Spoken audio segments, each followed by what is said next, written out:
in-depth discussions on various political and social issues. As the title suggests, the aim is to go beyond quick sound bites and explore topics in greater detail. Michael Vass, the host, engages with guests to analyze and discuss current events, policies, and political ideologies. The live stream and videos cover a wide range of subjects, including politics, economics, social issues, and more. By delving into longer, more comprehensive conversations, No Soundbites Allowed aims to provide listeners with a deeper understanding of the complexities surrounding contemporary issues.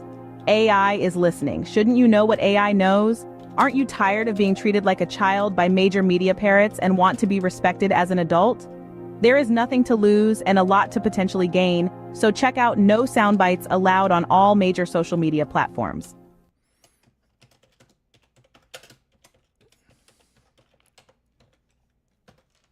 All right, folks, we're going to be starting up in just one moment. Please bear with me. I thank you. I thank everyone for being here with us. We are happy to have you. It is No Soundbites Allowed every Sunday, 2:30 p.m. Eastern Standard Time. I'm happy to be here with you. I'm trying to get everything updated so that everyone will get the notifications out of YouTube and Facebook and all the online social media giants, which isn't easy, folks, but we're going to try and make sure that we should be up and running on Rumble as well. I'm just going to give that a quick check. Are we up? Yes, we are up on Rumble as well. So, hello, everybody. Happy to be here with you, talking with you today. So, everything looks like it's going fine. So, a couple little changes with the cameras. As you can see, we picked up a second screen. We've got a green screen going on. I hope you enjoy the differences. And I'll be looking for the comments as well throughout the show, because I'm always happy to hear your voice. If this is the first time that you are seeing us on the channel, we want you to know we believe in the First Amendment. We believe in your right to free speech, to talk about the issues that matter to you. And because of that, we every week go through the news and the issues and spend more than the 30 seconds, the minute and a half that you will normally get from the mainstream media, or God forbid, your local media. They just don't talk about this. They give you the headline and they say, good enough, just obey. Well, no, that's not how it works in America. And for our audiences around the world, they get to see what real freedom is. Freedom of speech to talk about the politics that affect us all, because at the end of the day, we are the answer to all of the problems in government.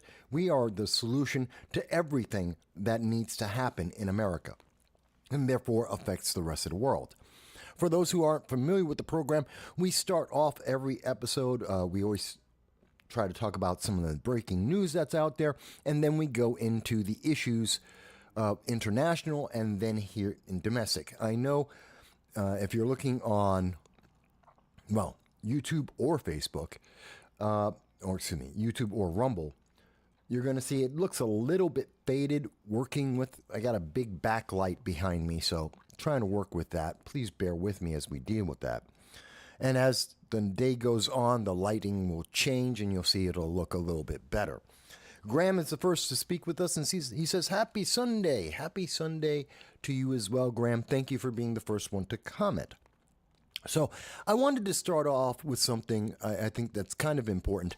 It's not quite breaking news, but it is news that I think affects a lot of people, and it's kind of surprising. You may not have heard about this. The U.S. rice exports to Haiti. They have arsenic, large levels of arsenic and heavy metals. Now, this is a bit surprising, because when I first saw this article, I was thinking, why is there arsenic in rice? Why are there heavy metals in rice? And I think that's a question that most people would ask. Most people would say, well, that doesn't sound good. But no, it's actually kind of consistent that levels of arsenic and cadmium and heavy metals, they're pretty common, it seems, to be in rice. There's actually acceptable levels of that. And the United States, we're exporting rice to Haiti. In fact, we export 90% of the rice.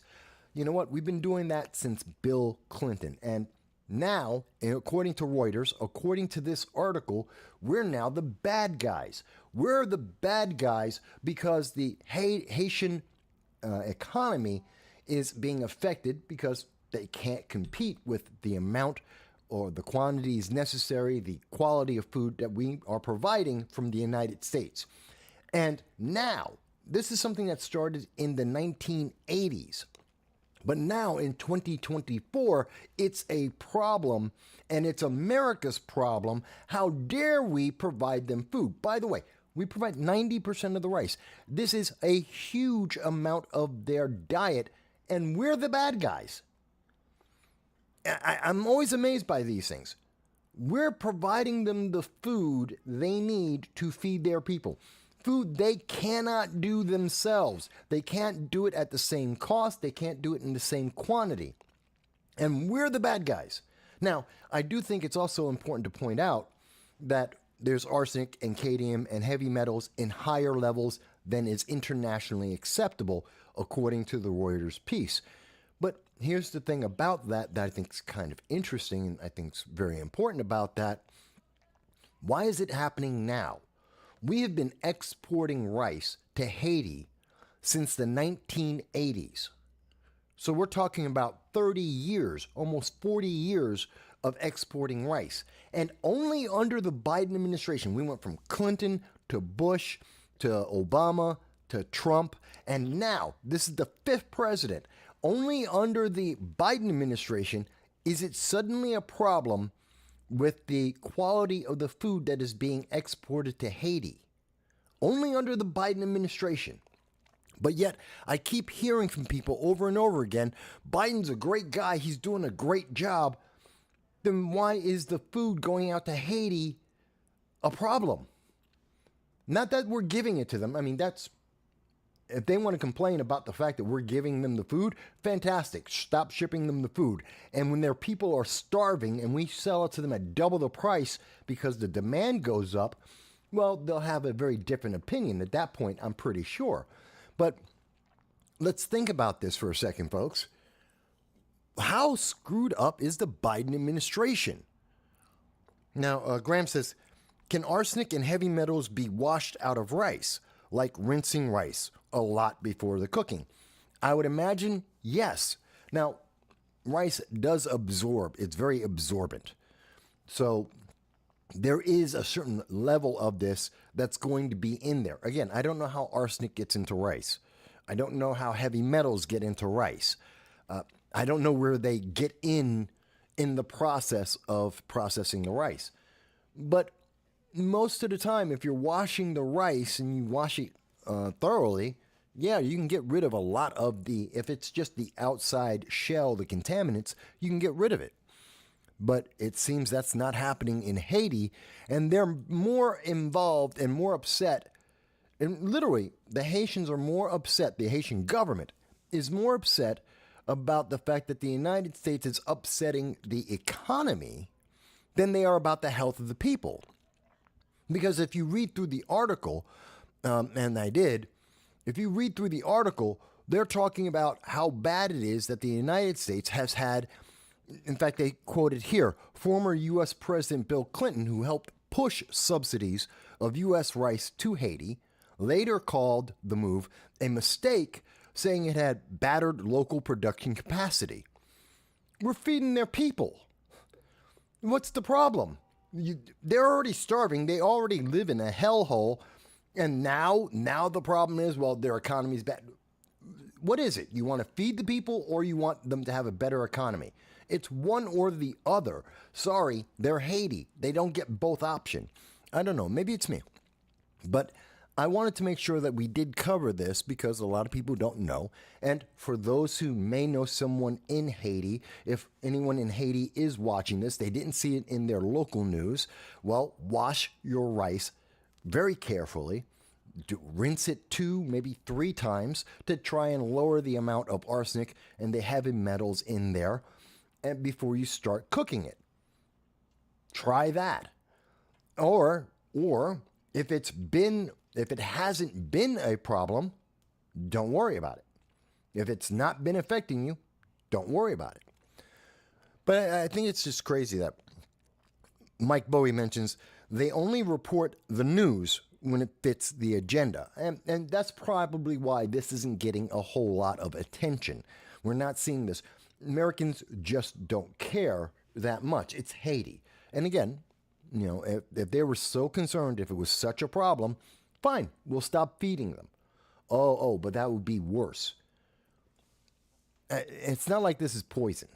I love the title. It makes it sound like, U.S. rice exports, have unhealthy levels of arsenic. Well, that depends on who's counting and can't be that unhealthy.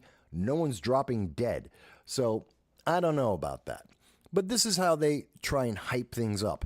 But I just find it very interesting that this is happening on the Biden administration, who's supposed to be so great at international policy. He had so much practice as vice president. He was so prepared from his work as a senator for decades, and he's supposed to be so on top of this. His administration is supposed to be running so perfectly, and yet this is the first time that we're hearing this. Again, it didn't happen under Clinton, Bush, Obama, or Trump. None of them had this problem. There's been lots of problems with Haiti. Haitians have been starving for decades upon decades, but this is the first time that this new problem is happening, which sounds like this is a problem with the United States administration. The Biden administration has screwed up international policy yet again. This is supposed to be his forte. This is the thing he's supposed to stand out on. And if he can't get something as simple as this right, I don't even understand why he's running. But maybe it's me. But I wanted to point that out because I thought it was important. And again, we always are very concerned about people's health. We have already told you to expect that the price of rice globally is going to be going up. That's because of what's happening in the Red Sea. The Houthi rebels, in their attempts to sink and damage and slow down the cargo containers going through the Red Sea out to the rest of the world, are affecting the price of rice. We covered that, 3 weeks ago? And it is going to continue to slow down goods, consumer goods, and food and oil going around the world, and it's increasing the price. It is an artificial inflation on the price, and so you have to be prepared. You should be. If you've been following this channel since February of 2022, you know that we are in a global food crisis already. There's 30% less food in the world today than in 2019. That's already been happening, and that's not going to end until, at the earliest, 2025. That's if everything goes perfect. If the war in the Ukraine ends tomorrow, if the Houthi rebels stop attacking ships and cargo containers tomorrow, then in 2025, the world will have as much food as it had in 2019, and the price of food will go down. Inflation will start to get a little bit lower. But that's not going to happen.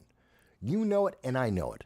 So until 2025, expect higher prices of food, and we know that there are shortages coming in terms of rice. So, and when you go out to the store, don't panic. Don't try and buy all the rice. No, just buy 10% more.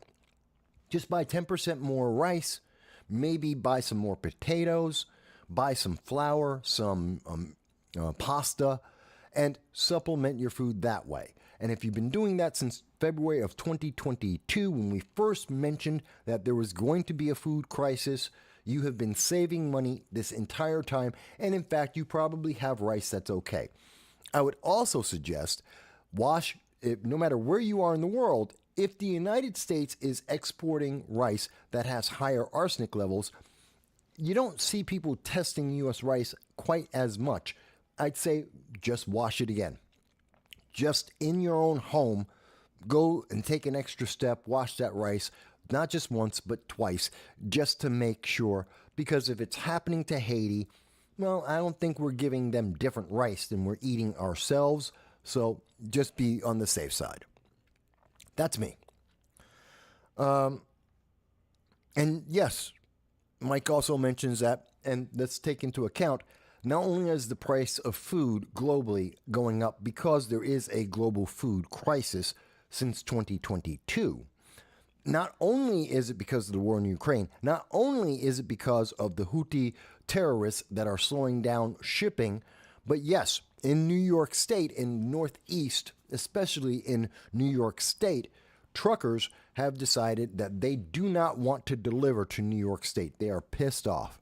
They are done because they are in danger. And I think we were talking about it a little bit last week when the decision from New York State said that President Trump is guilty of fraud, not because he harmed anyone. No one got harmed. This isn't that lawsuit, which he lost, where they said, oh, it was a fraud. He got his loans on fraud. Well, let's, again, walk through that real quick.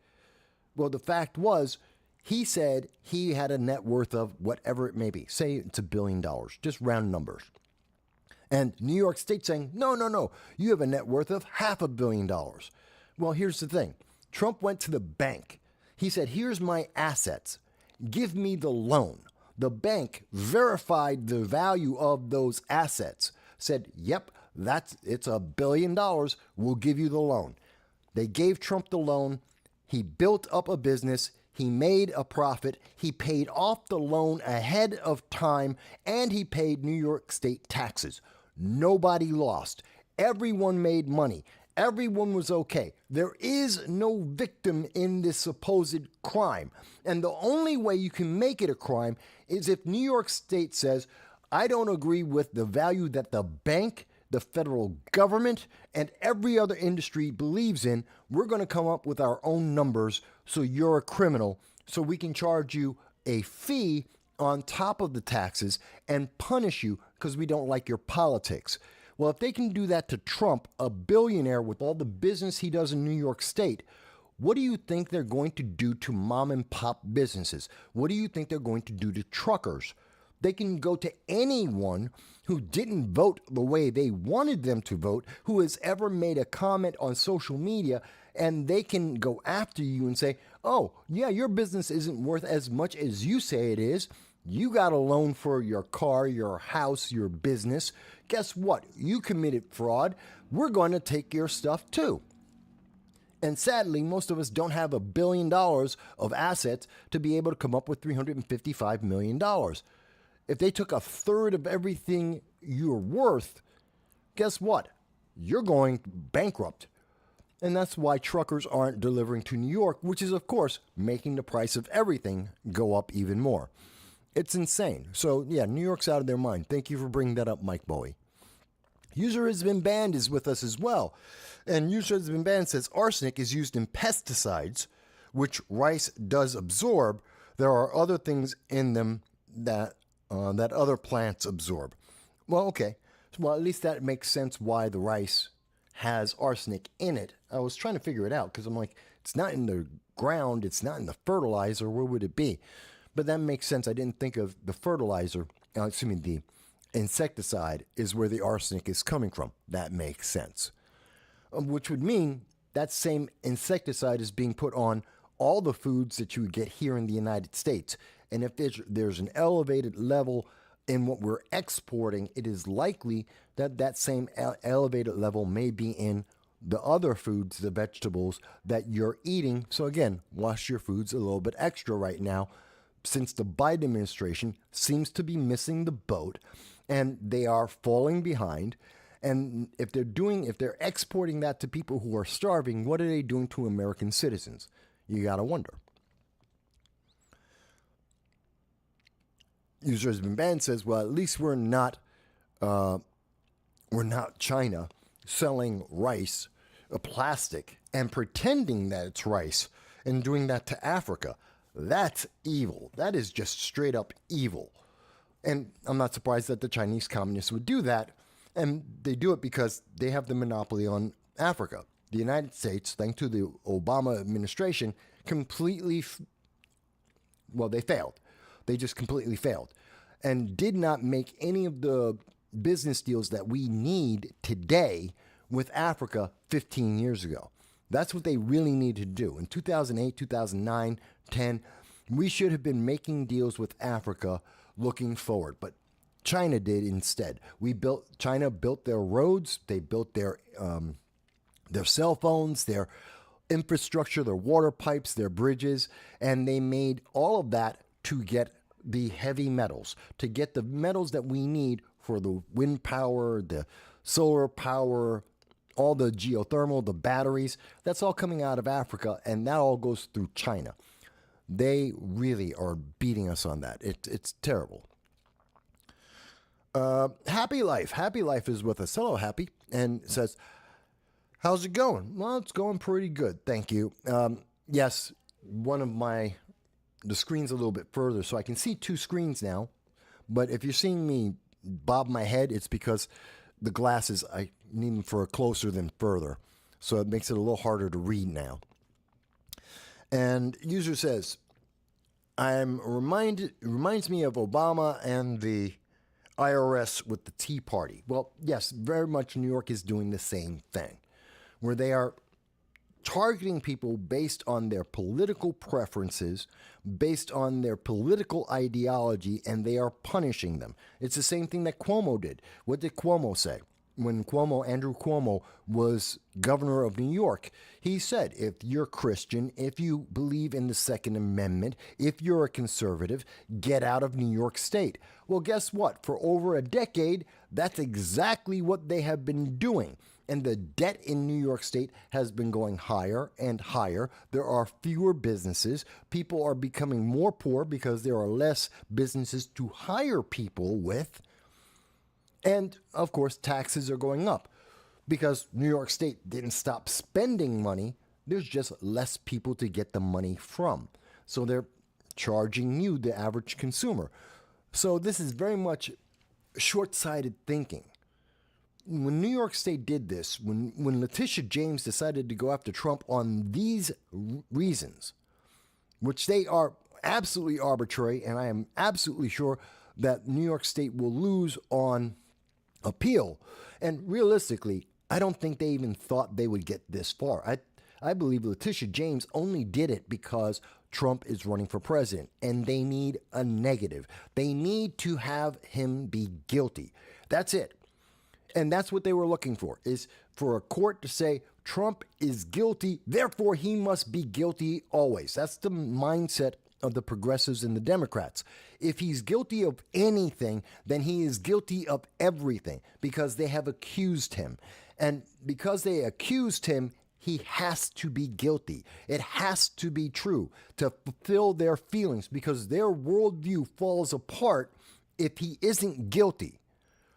So when they can say, well, Trump's guilty, now that they can say, Trump's guilty, New York State said so, everything they've ever thought about President Trump is true. Every negative, evil thing they've thought about him has to be true because he's guilty now. He had a guilty verdict. Well, no, because if you look at the case, it makes no sense. It makes no sense whatsoever. And it sets the precedent for every single business. We were talking about it last week. Every business in New York State is saying to themselves, wait a minute, if they can do that to Trump, they can do it to me. Tomorrow, they can go to any company and say, hey, you committed fraud, give us a bunch of money because we need to pay for all the illegal aliens that are coming into New York State. And we're putting them in 3- and 4-star hotels. We're spending more money on them than we do the actual citizens of America. We need that money to come from somewhere. Give us your money. And businesses are thinking about leaving, and they are leaving. That is why truckers are boycotting New York. And it makes sense. Why put your business somewhere where they're going to punish you for doing your job? Why would you work there? Why would you have a business where they want to punish you because you exist? Doesn't make any sense. Hello, hot chicks. Good to see that you're here with us as well. So it's interesting. We're talking about rice and how, and that has application to the food crisis, to inflation, and what's happening in terms of politics with the election. But of course, it's also affecting people around the world. It's affecting people in Haiti. And again, Haiti isn't the only country we're selling rice to. Why is there no study that says that any other country that we are selling rice to, why don't they have the same problem? Something is going wrong there. Something else is happening, and the news media hasn't bothered to investigate that because they got the headline they wanted, and they stopped right there. But really, what about the rice we're exporting everywhere else? It's a question we should be asking, and again, it points to the ineptitude of the Biden-Harris administration because we shouldn't have this problem suddenly out of the blue. We really shouldn't. But that's one of the things I wanted to talk about. Again, breaking news there. But I also wanted to talk about, hey, guess what? CNBC finally has figured out that the immigration crisis is bankrupting U.S. cities, and they just don't understand why. Why is it that spending $60,000 per illegal alien, per criminal that broke the United States law and is benefiting from it, getting a reward from it, gee, how has that happened? Why is this it's not an immigration crisis. How many times do we have to say this? It's not an immigration crisis. America doesn't have an immigration crisis. We have an illegal alien crisis. We have criminals who are breaking the law. That's the crisis. We are rewarding criminals for violating our federal laws. We have cities and states that are violating federal law, creating sanctuary cities, sanctuary states, and it has negative consequences. One of them is bankrupting the U.S. cities. Now, I know when you're looking around the world, people are saying, well, we want to be in America. And it's true. We have more people trying to get into America than any country in the world. And we have less people trying to leave America than anywhere else in the world, which again goes against this progressive idea that America is such an evil, unfair place. If it's so evil, so unfair, then why is everyone trying to come here? Why are people lined up for 20 years, literally lined up for 20 years to become an American citizen? Why is it that we have 11, 12, 20 million illegal aliens in our country? We've gotten 6, 7, 8 million illegal aliens just under the Biden-Harris administration alone in 3 years? Because we're so evil? Because people want to be oppressed? Because, remember, this is what we're hearing from the intelligentsia. This is what Harvard and Cornell University, Binghamton University, this is what they're trying to teach the next generation. America's so oppressive, so evil, it's so racist. Then why is everyone coming here? If it's so evil, so oppressive, so racist, so unfair, then why are people coming from Venezuela and Angola and China and everywhere else in the world coming to America, legally and illegally? Doesn't make sense, does it? Sounds like something's wrong in that process. It doesn't make sense. But, if you're a progressive, you don't think about that. You only think about one small part. Well, America's evil, and America's unfair, and there are no such things as borders, which is stupid. Every country in the world knows that there are. But coming back to CNBC here, I just find it interesting that they are, one, so blatantly lying to the public. Why is there an immigration crisis? There is not. And they know it. But they're playing games. See, it's immigration. Yeah. Qualifier, it's illegal immigration. We don't have a problem with legal migration. We have a problem with illegal immigration, illegal aliens, those undocumented people, the people who lack any authorization, any right to be in America. The people who broke our laws that you are rewarding with taxpayer money to put into our hotels, to put into our schools, to put into our healthcare system. They're making bank. And I know, notice they dropped that saying from, what did they used to always say? Nancy Pelosi said it herself. Oh, well, illegal aliens are a benefit. They help boost the economy. They make money. They're not a drain. Really? Go to Boston, Chicago, New York, LA. Go to the major cities. Go to San Francisco. Go to Austin. Go to Colorado, Boulder, Colorado. They'll tell you directly, No, they're not. They're bankrupting it. And we have been saying this for years. This isn't new. This is new for CNBC to admit it, but it's not new. Because New York, Denver, Chicago, Boston, they have been going bankrupt not just since January.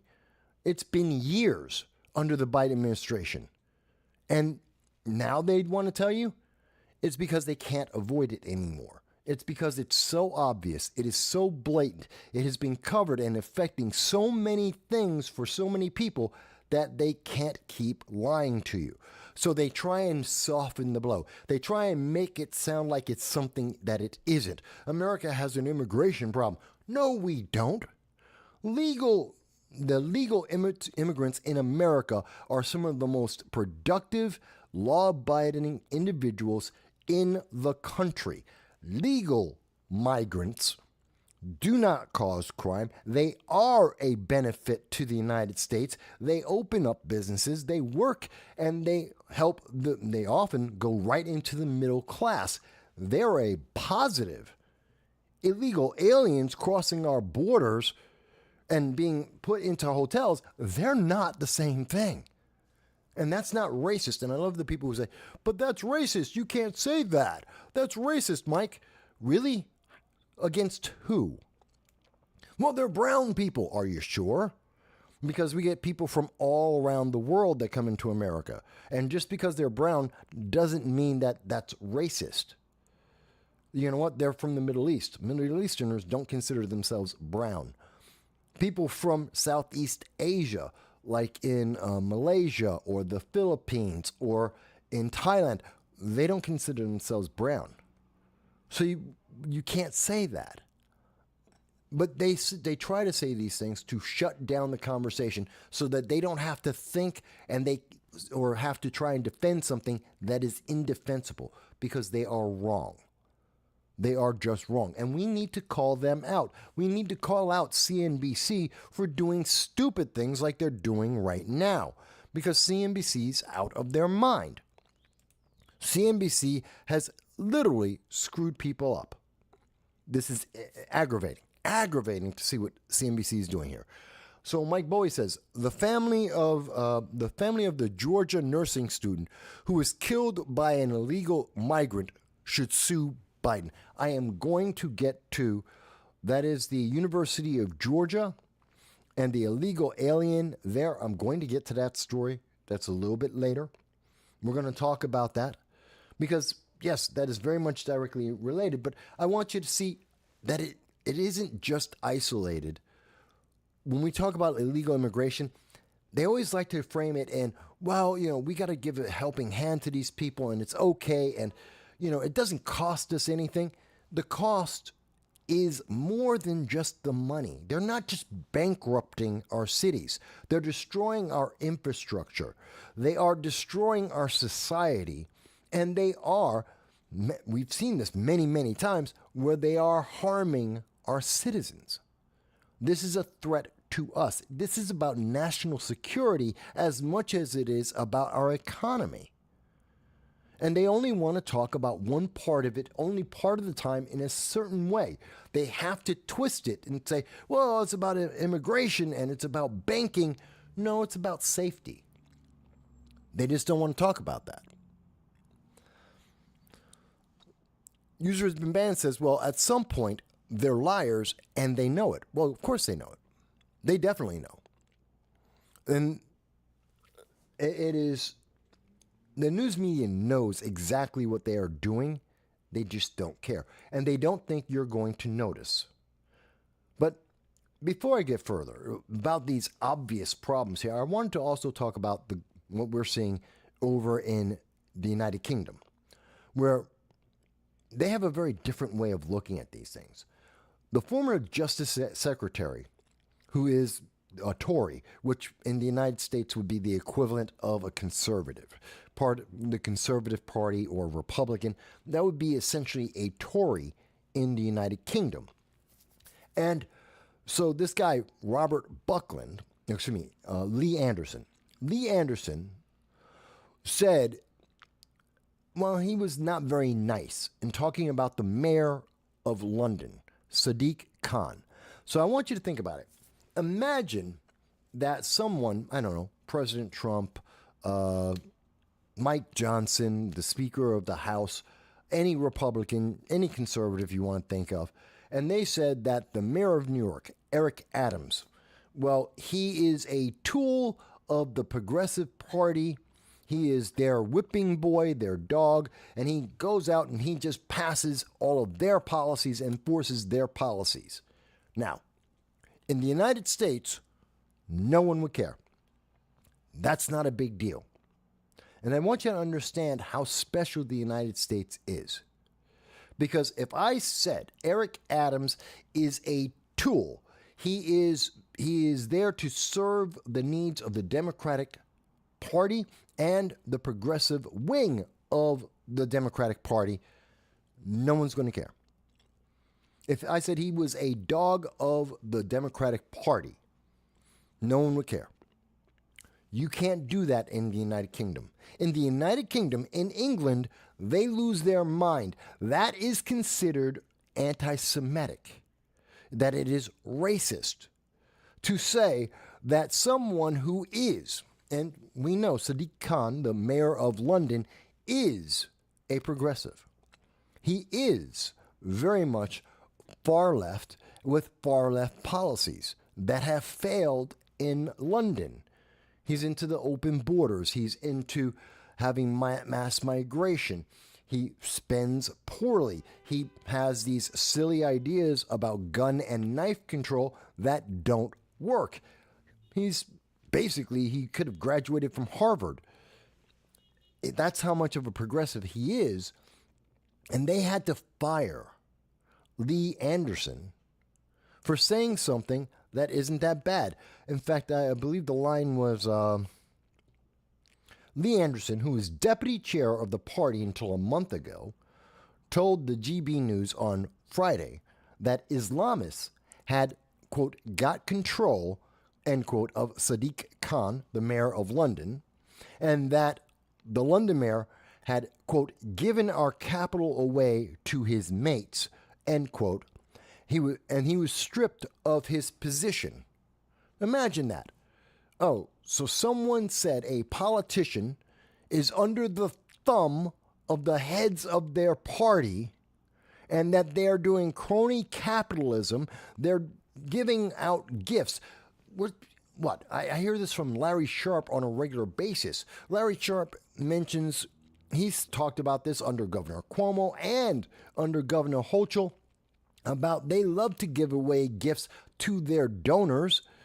They constantly are giving out grants to members of their party and donors to their party. We see that constantly across American politics, left and right. It's called corruption.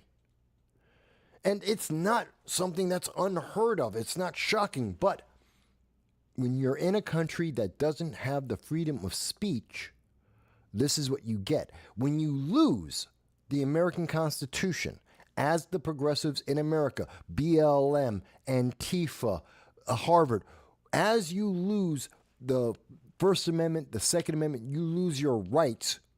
This is what you get in its place. You don't get to be more free. I know the Democratic Socialists of America love to say, well, no, you'll be more free with human rights. Well, guess what? They've got human rights in England. And you can't say that a politician is corrupt, that they are under the thumb of a political faction or a group of individuals, because then that's racist, that's sexist, and you have to lose your job for political commentary. Think about that for a second, folks, because no one ever likes to connect the dots. No one ever likes to make you think about this, that what is the Democratic Socialists of America, BLM, Harvard, where are they trying to take you? What is the net outcome? You're not going to be more free. You're going to be more like other countries. And by the way, the United Kingdom is one of the better versions. It gets far, far worse if you're in Canada, France, if you're in Angola, Bangladesh.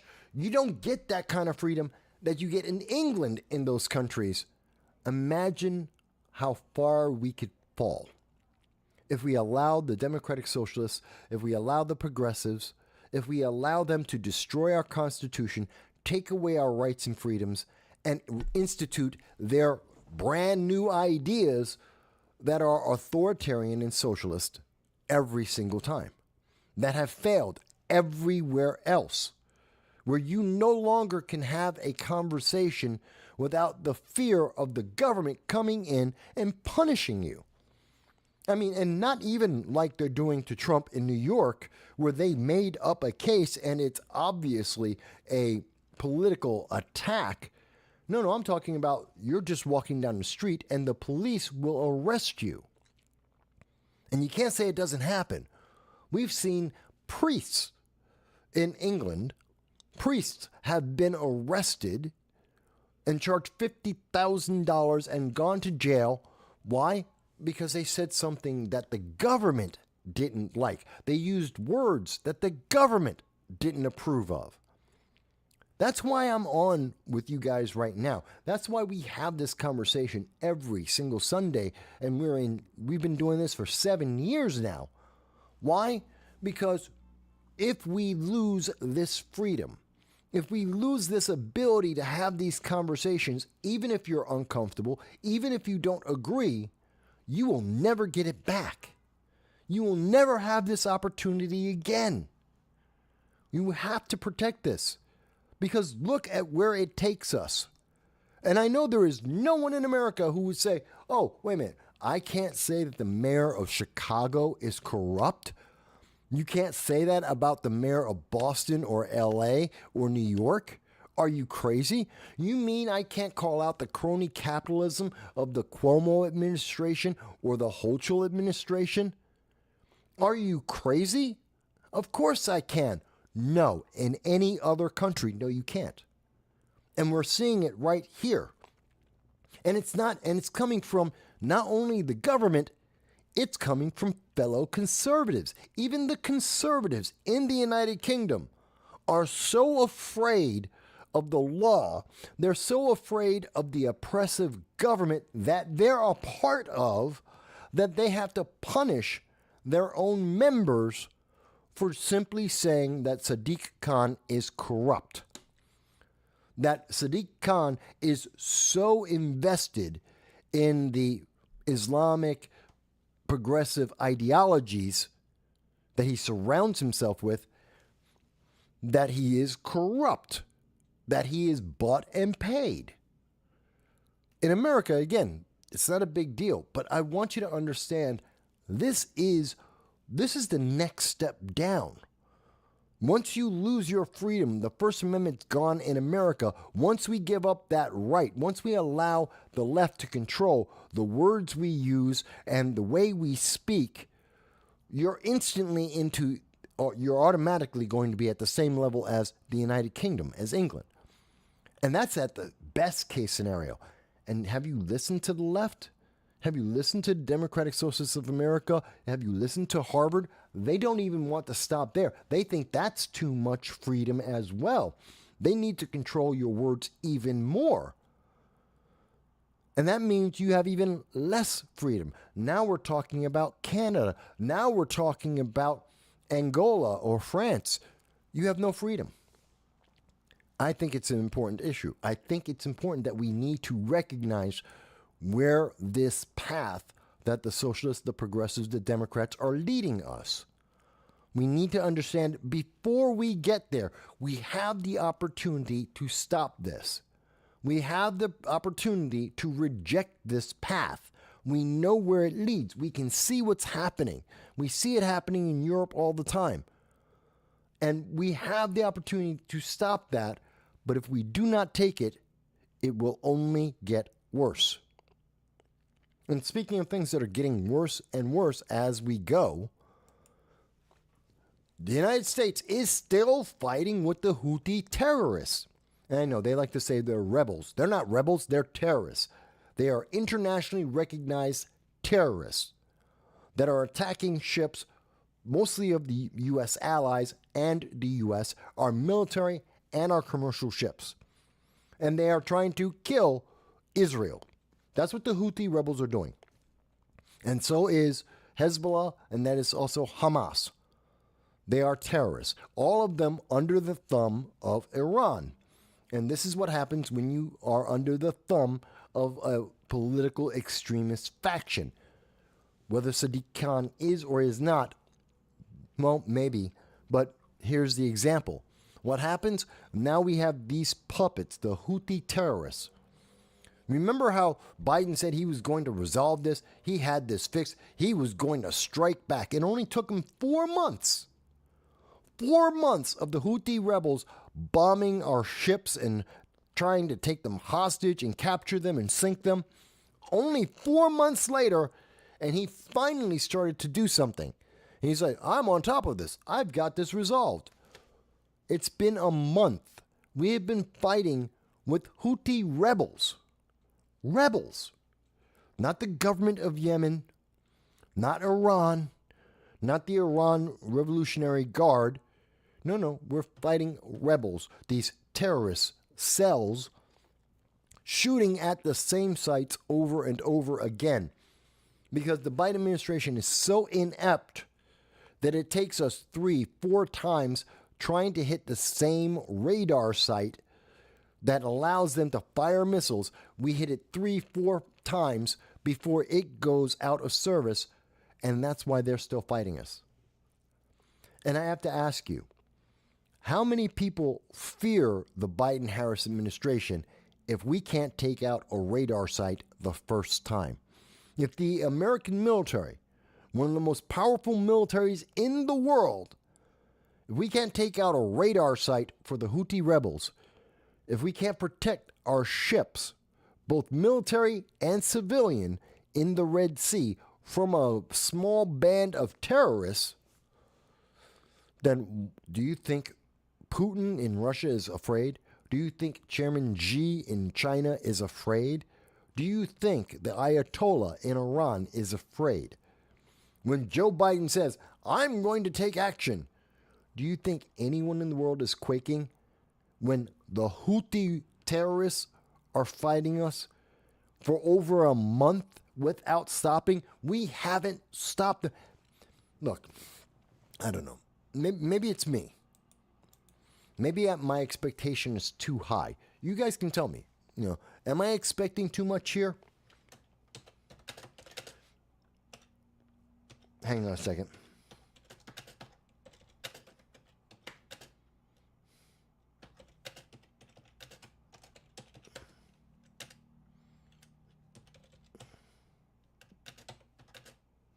Hang on a second. I'm typing this out here.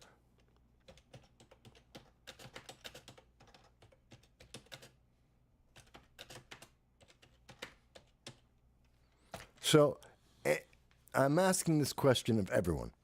Am I expecting too much when I expect to see that the actions by the Biden administration, the Biden-Harris administration, when they're going out and we're doing sortie after sortie after sortie, and yes, the United Kingdom's also got a problem there too, but we're going out and we're using our jets and we're using our what do you call the missiles? The guided missiles. And we can't stop them. They haven't stopped. We haven't slowed them down. Day after day after day, they're still firing rockets at us. They're still hitting ships on a daily basis almost. And shouldn't we be seeing some kind of result?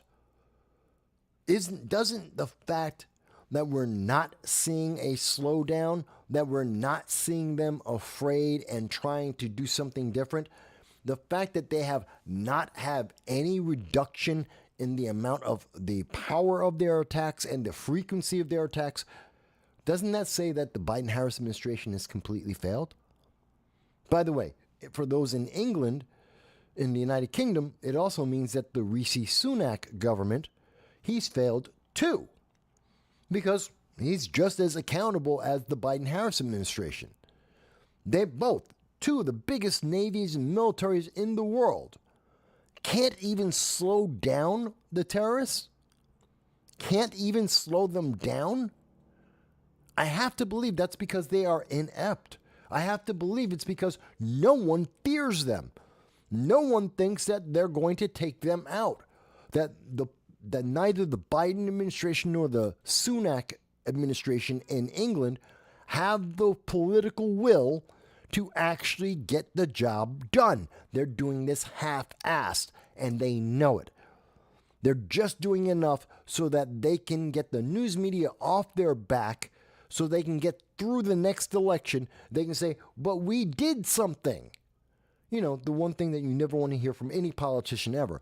I did something. Yeah, but did you do anything efficient?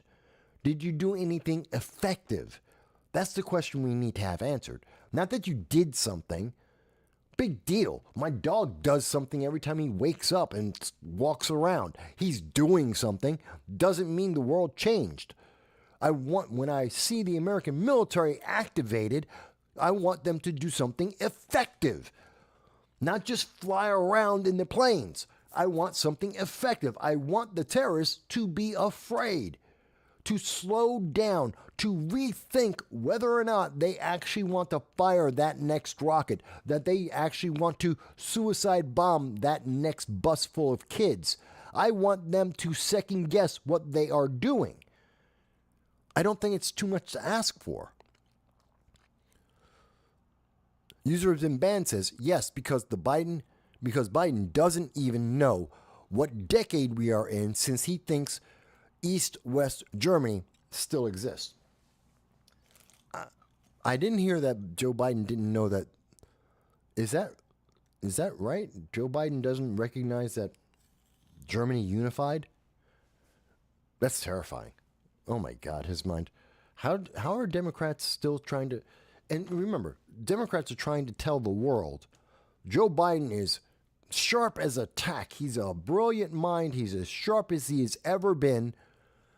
And he's also senile, so senile that he cannot be punished for breaking the law, which is to have classified documents for 40 years. He broke the law, but he's too senile to be punished for that. But yet he's so efficient, he's too powerful and efficient to not be dealing with Putin in international politics. Meanwhile, the Biden administration has rice that is contaminated that we're selling to Haiti, and we can't even slow down or put the fear of God into a couple of rebels in Yemen. Which one is it, guys? We've got him being inept on both ends, and yet the news media is trying to tell you he's brilliant and effective and the best person we could possibly have. I can't see it. I don't get it. What's the comment say here? Mike Boy says, well, maybe it's because we're funding both sides of these things. Well, yeah, we are. We're funding Iran. We're funding the Houthi rebels. People may forget, under the Biden administration, under the Trump administration, the Houthis were considered terrorists. And so they were treated like terrorists. We didn't give them food. We didn't give them humanitarian aid. We did not support the terrorists under the Trump administration. Biden walks in, and on the first day, besides doubling the number of American troops involved in the Syrian civil war, that's right, the Syrian civil war, we doubled the number of American troops fighting in the Syrian civil war on the first day of the Biden administration. Don't believe me? Go look back on September 21st. You'll see my article about it. But we also, on that same day, Biden decided that the Houthi terrorists were no longer terrorists. They were rebels. And so because he made that political change, that meant that we could give them $100 million in humanitarian aid. We started giving them your taxpayer money. And they took that money and bought Iranian rockets. And they're using all the rockets that are being used to attack ships in the Red Sea right now, to attack American soldiers, our Navy right now. The reason why the price of food is going up around the world right now is because Joe Biden gave them your tax money so that they could buy the rockets they're using to attack us right now. That's the consequences. Biden gave them the money. He changed the way we look at them, changed them from being international terrorists that the world agrees they are. And as we can see right now, they are. They have proven it to us very well. They've attacked Israel. They're attacking the United States. They're attacking every ship that comes anywhere near them. They're terrorists. They always were terrorists. And yet, Biden somehow said, no, but they stopped being terrorists for, a couple of weeks in there, so we got to give them $100 million of your tax money. It makes no sense. It makes no sense, folks. Let me go back to some of the comments here. Oh, Biden said he was speaking to Helmut Kohl. Really? Yeah, Helmut Kohl was in 82. I remember that. I'm old enough to remember it. I remember Helmut Kohl. I remember that he was in Germany. He was the chancellor. That is really, that is a long time ago. I am shocked if he thought he was talking to that guy. That's scary. User's been banned says, Biden says he spoke to a second dead European statesman on February 8th, 2024. This is coming from Reuters. Okay, I didn't know that. I did not know that. That's really terrifying to me. That scares me in a way that it should scare and terrify everyone. Everyone should be terrified about that. Let's see. Oh, and by the way, Teabagging Therapist is with us on Rumble. I apologize, Teabagging, that I'm a little bit behind in catching up on the comments on Rumble. But he says here, matter of fact, let me see if I can bring that up on the screen. There we go. And Teabagging Therapist says, it's the same for iceberg lettuce. It has high levels of fluoride. Some plants just absorb things from the soil at higher rates. So teabagging, to address that, and you're going back to the problem with rice having arsenic in it and being sold to Haiti, possibly other parts of the world, is it seems that it's coming from, or at least the audience have mentioned, that it's coming from the pesticide, not the ground. So not the soil, but the pesticides that are being sprayed on them. And that's why they're absorbing it. But yeah, it is a problem. And thank you for mentioning, iceberg lettuce is yet another, if it's happening to rice, it may be happening to iceberg lettuce.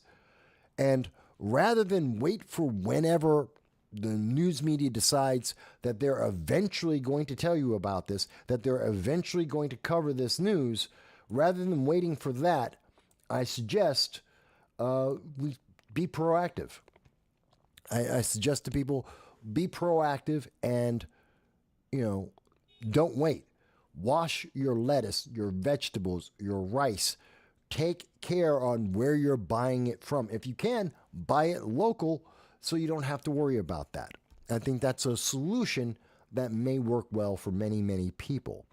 So again, Teabagging Therapist, thank you for that. For those comments and those thoughts. Let me go back here. By the way, folks, tell me how the sound is. I know I've got the mic in a different place. I've got the camera set up differently. So let me know how that sounds to you. User's been banned mentions that, Joe Biden speaking to the dead in February, at the beginning of February. Yeah, I missed that. Missed that completely. I think most of the media did. Okay, the sound is fine? Okay, good. We're trying, folks. We're trying to get, it's entirely, I don't have the studio, I don't have the house I used to have, so trying to get that feel back and have the quality at that level. It's not that easy. By the way, I should mention, user has been banned sounds like it's his sixth sense. Joe Biden's talking to dead people. Joe Biden hears dead people. That's funny. That's funny. By the way, folks, we will try to get your phone calls. Okay? Give me a second here. I can't see my own typing. There we go. We may be able to take phone calls again. Not sure. I'm willing to test it out today and try and take phone calls. If you want to call in about whatever subject, it's up to you. You can call in and talk about anything you'd like.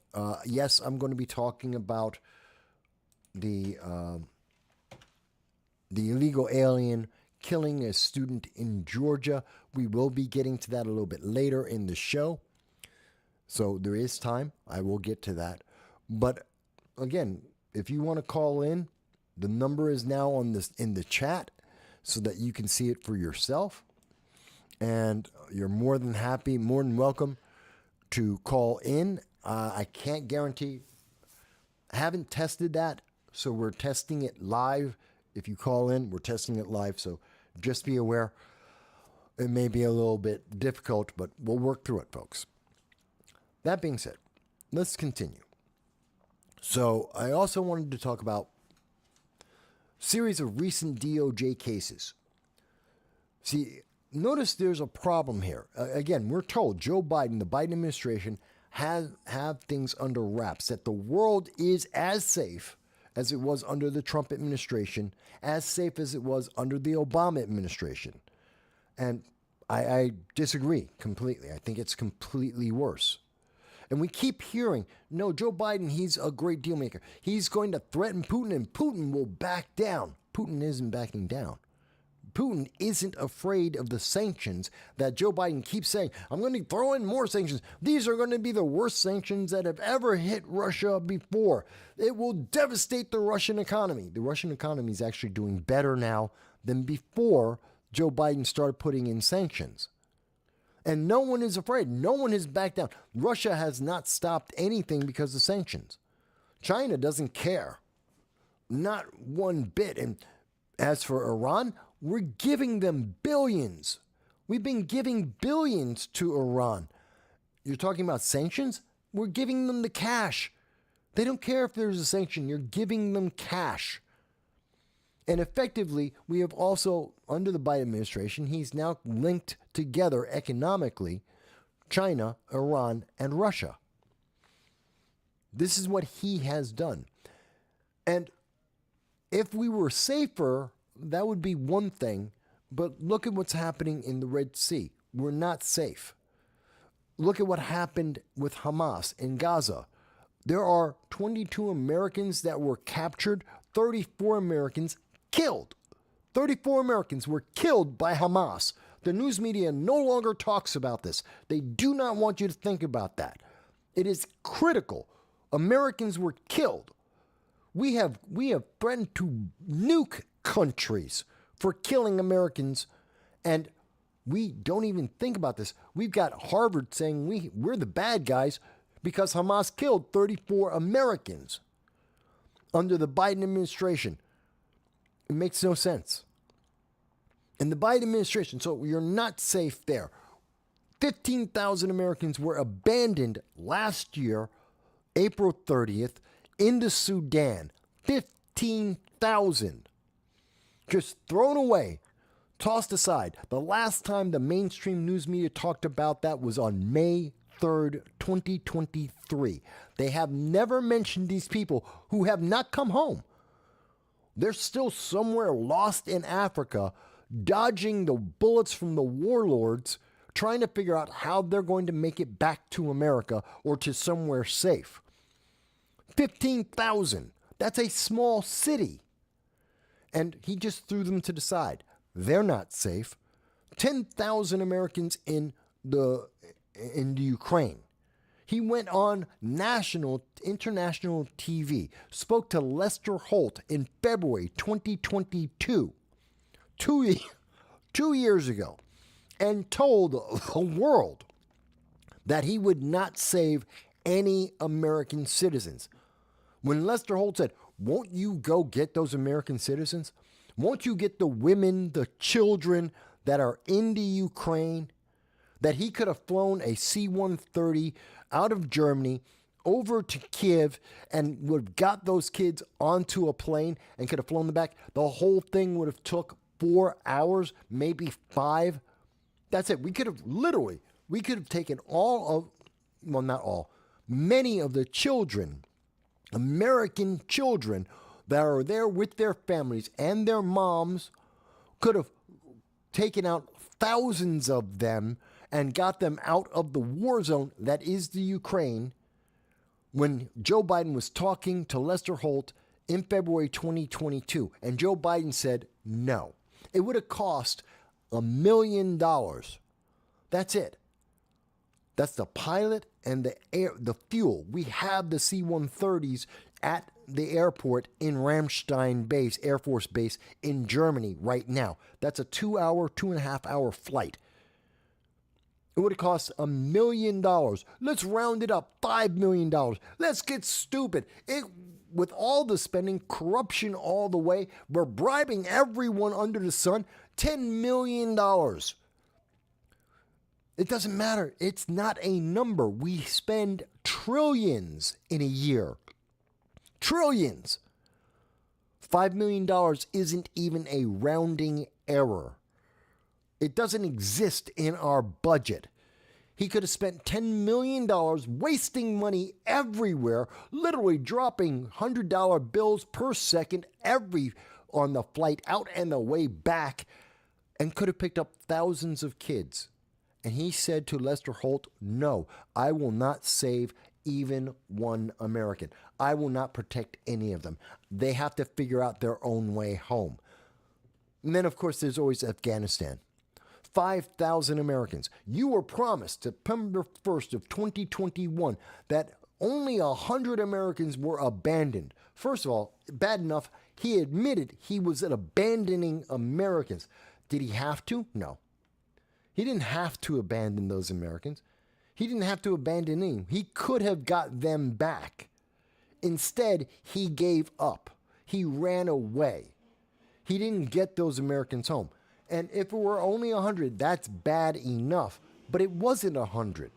Because in the year, by September of 2022, over 1,000 Americans that were in Afghanistan, 10 times as many as Joe Biden promised, came home. Not because of Joe Biden, not because of the State Department, but because private American citizens, mostly Christian organizations, paid to get those Americans home, to get guides to find them and to get them through, to bribe the border guards to let those Americans get to safety. 1,000 of them, 10 times what Joe Biden promised you, and the news media stopped talking about it. There's still 5,000 Americans over in Afghanistan that can't come home. According to the Department of State by Antony Blinken himself in March of 2023, there are at least 200 Americans that are being tortured by ISIS and Al-Qaeda and the Taliban right now. 200. Double. That's a double the amount of Americans that Joe Biden promised you were the only ones left in Afghanistan. He lied to your face. And the world has gotten more dangerous. And look at what we see now. Came out today from NPR. This is from the left, folks. What do we know? Under the Biden-Harris administration, there have been more plots of assassination in the United States than under Trump or Obama. That we have an increase in the number of foreign nations, some of them are allies, that are plotting to assassinate people, politicians, political figures in the United States. This is coming from NPR, folks. This is coming from the left. And if they're willing to admit this, how bad is it? Iran has made attempts. India has made attempts to assassinate politicians in the United States. under the Biden-Harris administration. They're telling you they've got it all figured out. Nobody is respecting the United States. Not only do they not respect us overseas, they're coming to America to try and kill American citizens on American soil. That is a lack of respect. That is a lack of fear. Joe Biden has failed. That is a fact. That is the Biden administration. It is a failure. And that's coming from NPR. I don't need to make this up. I don't need to guess about this. This isn't an if or a maybe. Yes, it isn't. You're not seeing CNN, MSNBC, ABC News, the New York Times. They're not coming out and saying, hey, you should pay attention to this. No. This is in the side. You're not supposed to notice this because you might vote differently. This, on top of everything else, this might make you change your vote. You might go and say, oh my God, this is the straw that breaks the camel's back. Okay, not only are they attacking us in the Red Sea, not only are they killing Americans and taking them hostage and sexually abusing them in Gaza, not only are we being ignored in the Ukraine, and we have China guaranteeing that they're going to attack our allies in Southeast Asia. Now they're not even waiting. They're coming to America and they are trying to kill people. That's it. We need someone else. Maybe that's what you would say to yourself. Maybe you say, oh, I can't vote for Joe Biden in 2024. And many people are saying that. And they're saying, oh, well, we can't tell you this. This might be the thing that finally makes you go, I can't stand it anymore. I'm not even safe at home. Because you're not. And the mainstream news media does not want to tell you this. They do not want to share that news with you.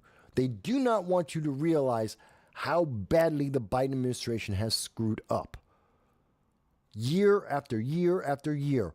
Domestically and overseas, and it is affecting the rest of the world. Because if no one is afraid of America, the rogue nations go crazy. You know what? America is known for having cowboys and crazy presidents. And the world gets really calm when we have a cowboy and a crazy strong president. Every single time. Call our presidents cowboys. Call them wild men. Call them undiplomatic and undignified. But also recognize the world is safe.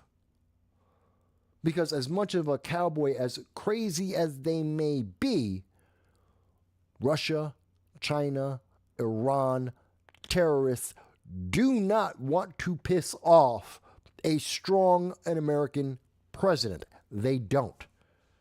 And they lay low. They watch their P's and Q's. They make sure not to do anything too stupid when they have a strong American president.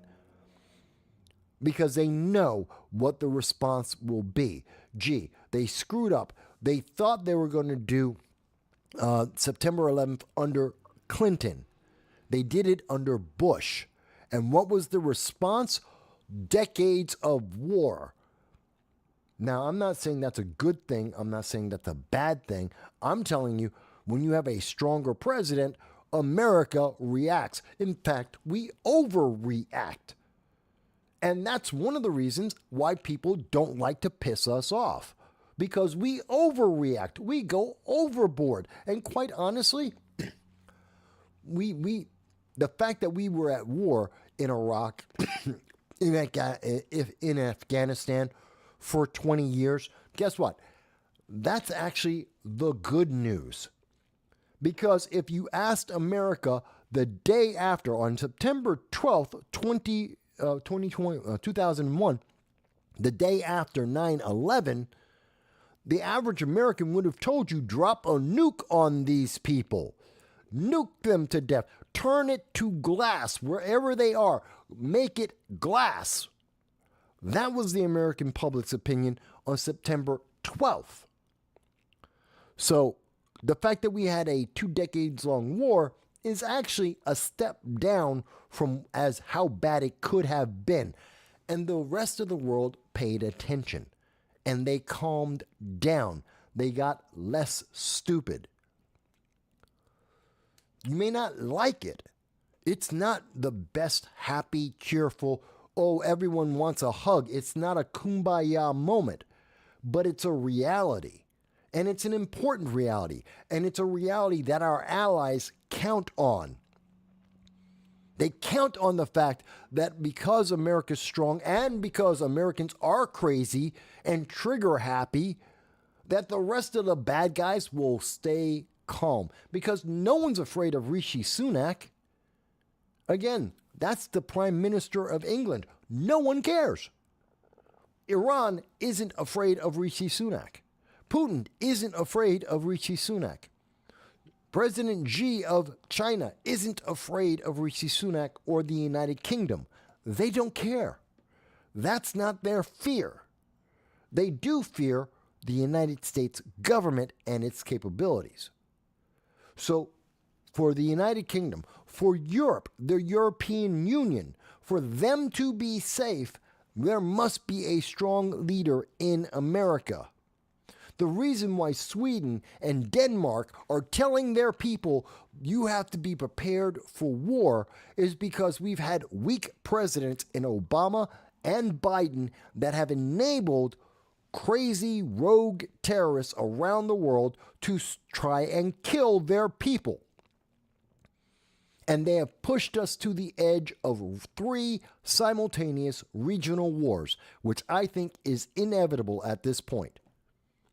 By the way, if anyone thinks I am wrong, if anyone thinks that I have misunderstood, if anyone thinks that analysis is incorrect, I am happy to hear that. Not only can you call in to 929-715-8569, but you can also type the comment in on YouTube, on Facebook, on Rumble, and you can tell me, Mike, I think you're wrong. Why do you think I'm wrong? Mike Bowie says that NPR, they're just a bunch of government chills. They might well be. But the thing that's important isn't the left-leaning news media source. It's the news itself, what it implies. And this is something that we should be talking about as a nation. We should be having the conversation saying, well, Mike, American people, why are there more assassination attempts against American citizens and on American soil than under Trump or Obama or other presidents? What's different today in the Biden-Harris administration that makes the rest of the world think they can get away with that? That's the conversation we should be having. That's what our news media should be discussing. This should be something that's a conversation in Congress right now. Why do nations think they can assassinate American citizens on American soil? What makes them think they can get away with that?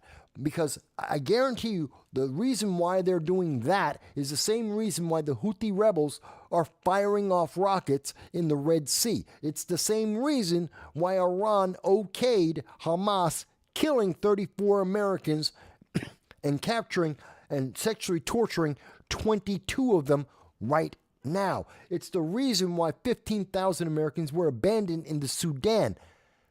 It's the reason why China is threatening Japan and Taiwan and South Korea. I truly think I am correct on that. Now, again, do not mistake my passion for me not hearing or understanding. I am not a progressive. So that means you can have a different opinion. You could say, I don't care if you're a conservative, a libertarian, a Democrat, a Republican. You can say, Mike, I don't agree. I see a different outcome. Maybe you think Biden is doing a brilliant job. Show me where. Maybe you think that Biden has put the fear of God into Iran, the IRGC, the Houthis, the Hezbollah, Hamas, that they're all terrified of him, that he has President Xi in his pocket. Maybe that's what you think, because that is what you're hearing from MSNBC. That is what you're hearing from the New York Times. That's what you're hearing from the Huffington Post and the Democratic National Committee, the DNC. They're all saying that at least long enough to get you to vote Democrat in the next election. But I don't think it's true. And I don't think they have any evidence to prove me wrong.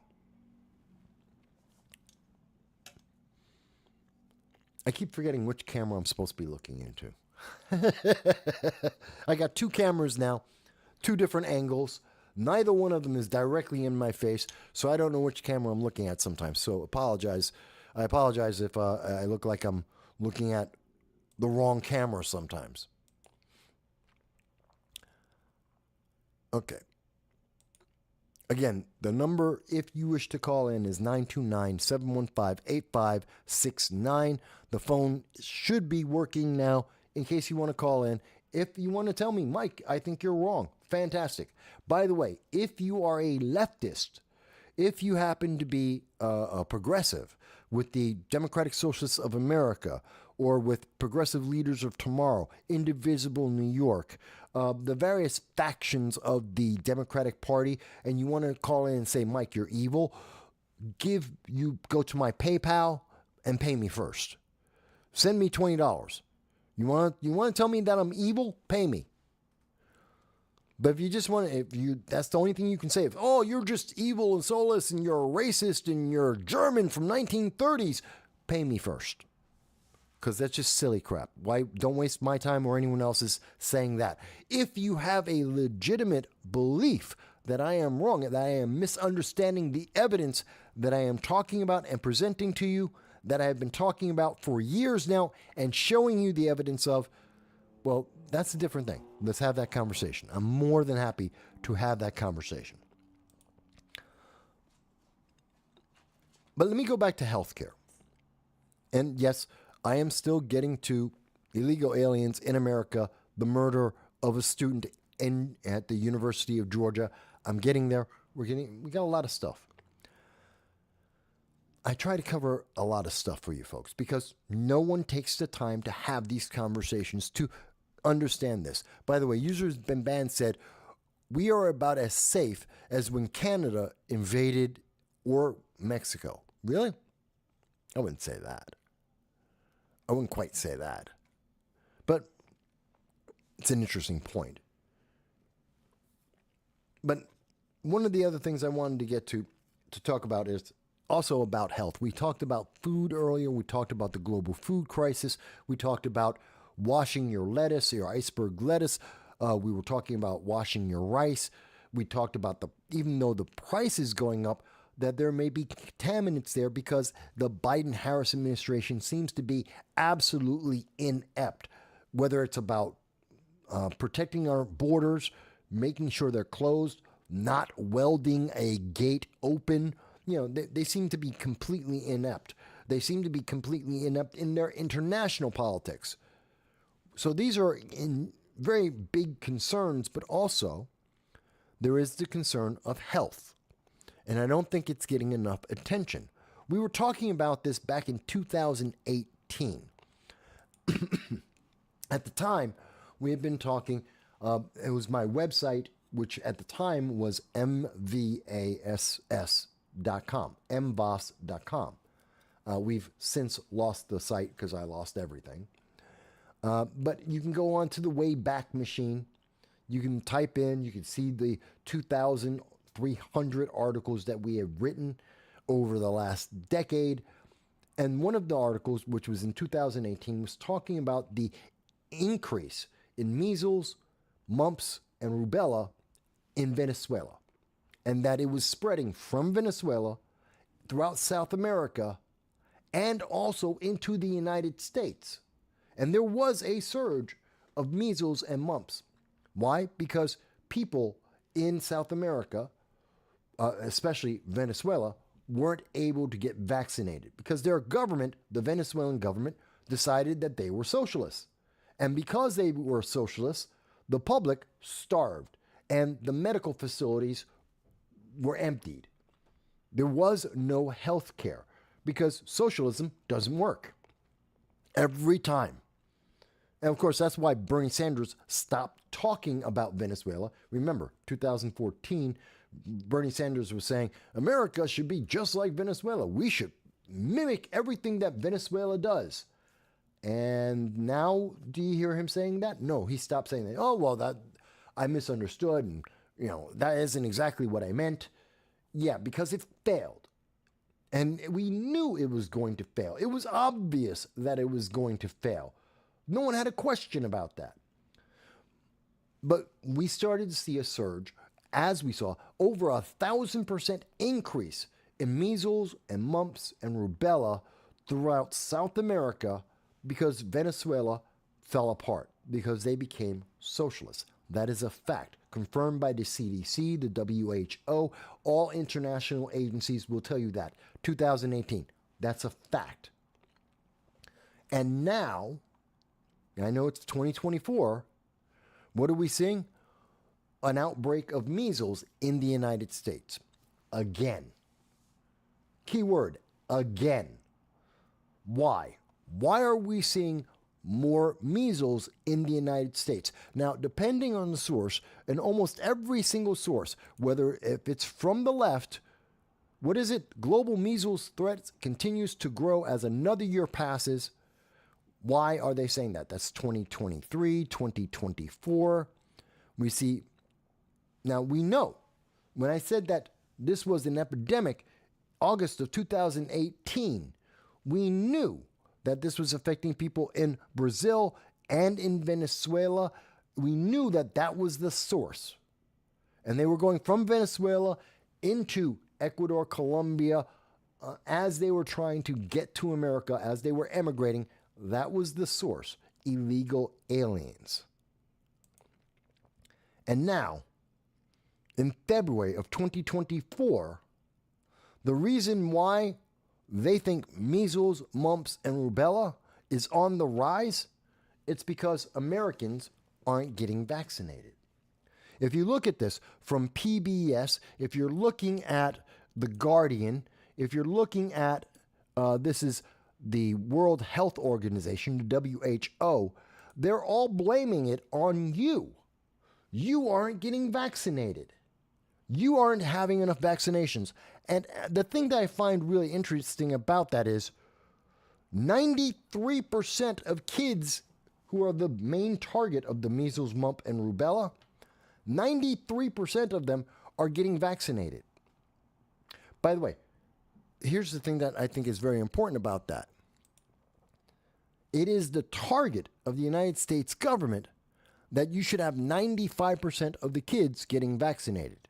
We are 2% difference, depending on the source, 2 to 3%. We are within 2 to 3% of the target for the nation. And they are freaking out. You know what the target is in Venezuela? 80%. In Africa, they're happy to get 80% of the population vaccinated against measles, mumps, and rubella. In the Middle East, they don't even have the numbers for the Middle East on people getting vaccinated for measles, mumps, and rubella. And by the way, where are we getting most of the illegal aliens right now? We're continuing to get them from Venezuela, one of the number one countries that we are receiving illegal aliens into the United States from. And we're also having a massive inflow from the Middle East. The very nations that have the least inoculations, have the least proper medical health care, are coming into America, and their kids who are not inoculated because the parents either couldn't afford it or the medical supplies weren't available. These kids who were walking along with all these adults that were infected, coming into America, going into our school system, and the problem, according to the CDC, according to the left, is it's you. It's because 2% of your kids didn't get vaccinated. That's why there's a health crisis in America. It's not the illegal aliens. Oh, people didn't realize. This is another illegal alien story. So it's not just that they're bankrupting our cities. It's not just that it's costing us money in our taxes and it's depleting our infrastructure, taking up all of our housing. There's also the fact that many of these illegal aliens have never gotten vaccinations, and they are introducing measles, mumps, rubella, and other infectious diseases like yellow fever into America and the rest of the world. We're seeing the same thing. It's happening in the United Kingdom. It's happening in the European Union. It's one of the reasons why Italy has become more conservative, and they're starting to enforce their border and to blockade some of the people who are coming because of infectious disease coming into their country. We've seen that said in Sweden and in Norway. We've been seeing that throughout all of Europe, and it's happening here in the United States too. Again, mainstream news media doesn't want to mention one of the key factors on why this is affecting America. It's not just because 2% of parents, maybe 2% more parents are saying, oh, I'm not going to vaccinate my kid. That's not the threat. The threat is the illegal aliens. The illegal aliens that are now in our schools. In New York City, remember, what was it, 2-3 weeks ago, that we had that cold spell in New York City. And the illegal aliens that were out on in Brooklyn were moved into, they shut down the school, kicked the kids out, put in the illegal aliens into the schools so that they had somewhere to stay because it was cold weather. And Floyd Bennett Field, they took them from the tents at Floyd Bennett Field. By the way, I've been at Floyd Bennett Field. I served at that base. And they took them from Floyd Bennett Field and they put them into the local school.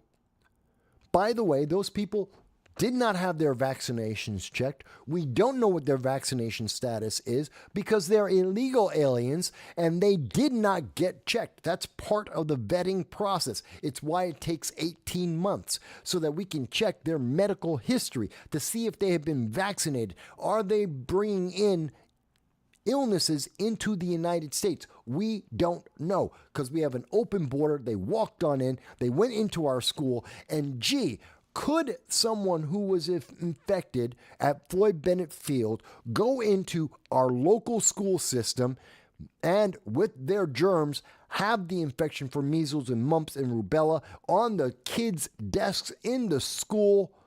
And when the kids go back to that school, they catch it. Do you think it's because the parents didn't get the vaccination, or do you think it's because these illegal aliens are bringing it into our country? A country that basically beat measles, mumps, and rubella. They aren't concerns for the American public. They haven't for decades. Measles, mumps, and rubella has not, for well over 30 years, more than a quarter of a century, America has defeated measles, mumps, and rubella, and suddenly it's coming back as a potentially coming back as a threat to our kids. And it's also at the same time that we have the highest levels of illegal aliens who are unvetted entering our nation from countries that have some of the lowest standards on vaccination.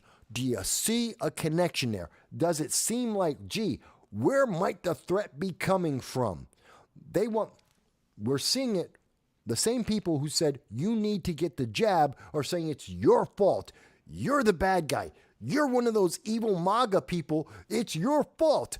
I'm telling you, no, it's probably the illegal aliens that we've never checked their medical health. We have no idea if they've been vaccinated or not.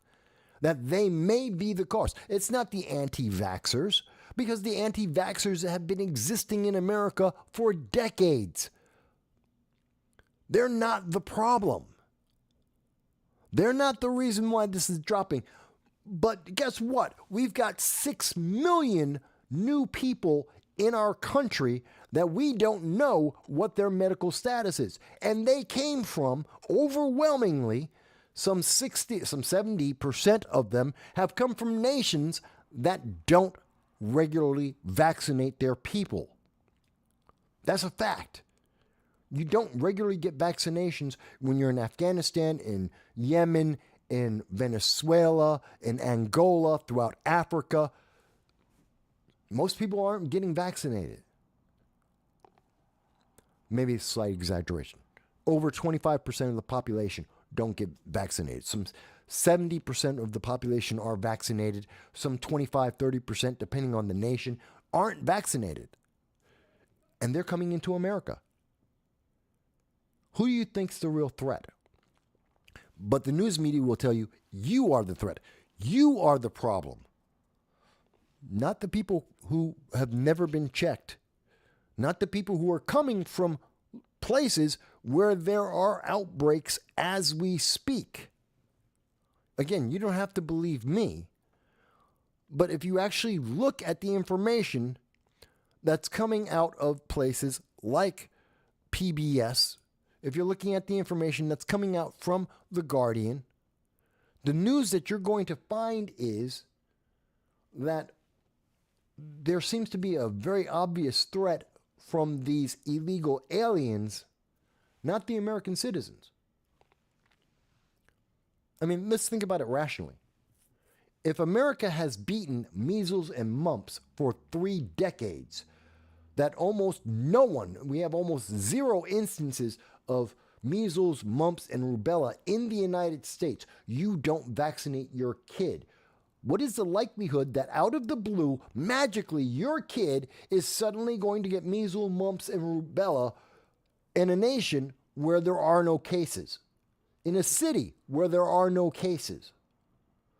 Until all of a sudden, a bunch of people from Angola, a bunch of people from Venezuela, a bunch of people from Yemen or Pakistan come in illegally into the United States. They've never been checked for their immigration status. They were pushed on in because Sanctuary City opened borders, and they're now in your town. And suddenly, your kid now has mumps, measles, and rubella. What a shock. Gee, I guess it's because they didn't get that vaccination. Maybe it's because we let in people who aren't vaccinated, who brought the disease to America. Just maybe. Now, again, I'm not a doctor. I'm not telling you whether you should or shouldn't get vaccinated. And for the censors, not once have I said you should or should not be vaccinated. I never touched that. So the censors can kiss my ass. I didn't say anything about that. I'm not trying to be a doctor. I'm talking about policy, and I'm talking about the impact of that policy. I'm talking about what happens when you have people coming from a known infection source into America and they haven't been checked. Gee, what's the logical next consequence?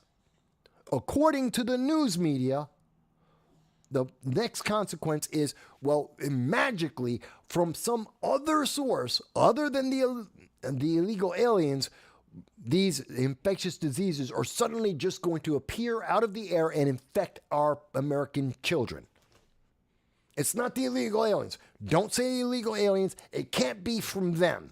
It just happened to be in the air, and just magically, out of nowhere, your kid just caught measles because it's floating in the air. I mean, come on, folks. Okay, Grace has a comment here. Let me see. Grace says, I had to start watching on YouTube because Rumble kept glitching. Oh, I didn't know that. I didn't know Rumble was doing that. I'm sorry that you had that experience on YouTube, on Rumble. Usually more people watch us on Rumble than on YouTube. So Grace goes on to say, you made a new school. It would be safer than letting the kids return to that one and not. Oh, so Grace, in speaking about the Floyd Bennett Field, where we had a bunch of illegal aliens who were living in a tent in Brooklyn, Floyd Bennett Field, the military base, and it got cold. And these these individuals who may not be vaccinated, who are from countries where there are outbreaks of measles, mumps, and rubella, and we don't know their vaccination status, were put into an American school. And Grace is mentioning we may need to build a brand new school because we don't know if they brought the infection into the school. There's your problem. Again, it's not whether or not my kid in a country that wiped out this infection, whether or not they're vaccinated. It's the question of these people who we let in illegally are now endangering lives. Not just an economy, they're endangering lives. And if there's someone on the left who would like to say, well, no, Mike, you don't understand, you've got it wrong, fantastic, call in. 929-715-8569. Please explain to me how it isn't an absolute increased threat to the health and welfare of our American citizens and our children by introducing an unknown, unvaccinated threat into our society. Tell me how that isn't a problem, but the American citizens are the problem. Please do explain that to me. Because, Grace, I think you're right. I think you have a good point, Grace, that the problem is we don't know if we need to build new schools. What about all these places these illegal aliens are going? And I'm not saying that they're all infected. It only takes one. If even one of them has measles, mumps, or rubella, or some other infectious disease, because their country is either too poor or too inept to make sure people are vaccinated, it only takes one, and they may not even know. They could be a carrier. They don't know that they're infected. I'm not saying they're doing it maliciously. I'm not saying that this was a plot of a terrorist organization like Hamas or Hezbollah or the Houthis or the IRGC out of Iran to introduce diseases into America to hurt our culture, our society, to destroy our infrastructure, something that, you could see the Chinese do as well. No, I'm not saying that they're using a tactic that was used back in the Middle Ages when they would take diseased rats with bubonic plague and introduce them into cities so the people in the city would die off. I'm not saying they're doing the same idea with illegal aliens coming into America from countries with infectious diseases. I'm not saying that. You could say that. We could make that argument. It does make sense that could be a ploy by terrorist organizations. But let's say that's not the case. I'm saying it's innocent. It's still a problem. It's a present threat. And that means we need to close the border and we need to stop allowing people to come into America. We need to do background checks on all of these people to make sure we are safe for their safety and our safety. Does that not make sense? Does that not make sense, folks? Because it seems to make a lot of sense to me. And that's probably why you're not seeing the news media have this conversation with you on the nightly news. This is probably why you're not seeing MSNBC, CNN, you're not seeing Jon Stewart on the Comedy Central. You're not seeing in the mainstream news media or Joe Biden, Kamala Harris, they're not having this conversation. Remember, Kamala Harris is supposed to be in charge of our immigration into the United States. She's supposed to be the one who's going to be taking care of this. Gee, Kamala, where are you on the immigration, on infectious diseases in the immigrant population entering America? Where is she doing her job?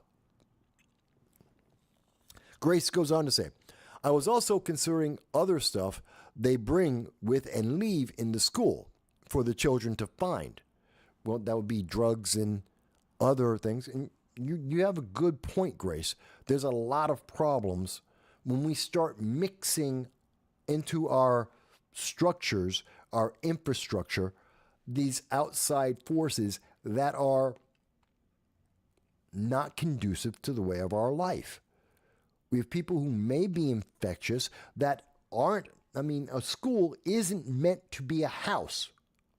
Yes, you can live in a school in a pinch, in an emergency, but it's not meant for dozens upon dozens of grown adults living there day after day. That's not what the school is there for. And all of the baggage and incidental things that those adults bring with them. But no one wants to have this conversation. This is why this channel is suppressed, because you're not supposed to think about this, because if you did, you might not vote Democrat, because this is the Democrat policies coming home to roost. This is the direct consequences of having an open border. Oh yeah, but the open border, they promised there was no problem. It would be great. Everyone should be coming here. Great. So is every other disease in the world. Oh, you didn't think about that part. That wasn't part of the conversation when you heard that on CNN. It's because they didn't want you to think about it. But I guarantee you, those illegal aliens that may have mumps and measles and rubella, they're not going to Martha's Vineyard. They're not going to where Joy Reid is living. It's not where you're seeing The View. You know, Whoopi Goldberg, it's not in her neighborhood. It's in your neighborhood. You have to live with it. They don't. Because when those illegal aliens that might have those infectious diseases because no one checked, when they showed up at Martha's Vineyard, they got them the hell out of there in 36 hours. Every single one. They have the space, the capacity. At Martha's Vineyard, they could have 15,000 people.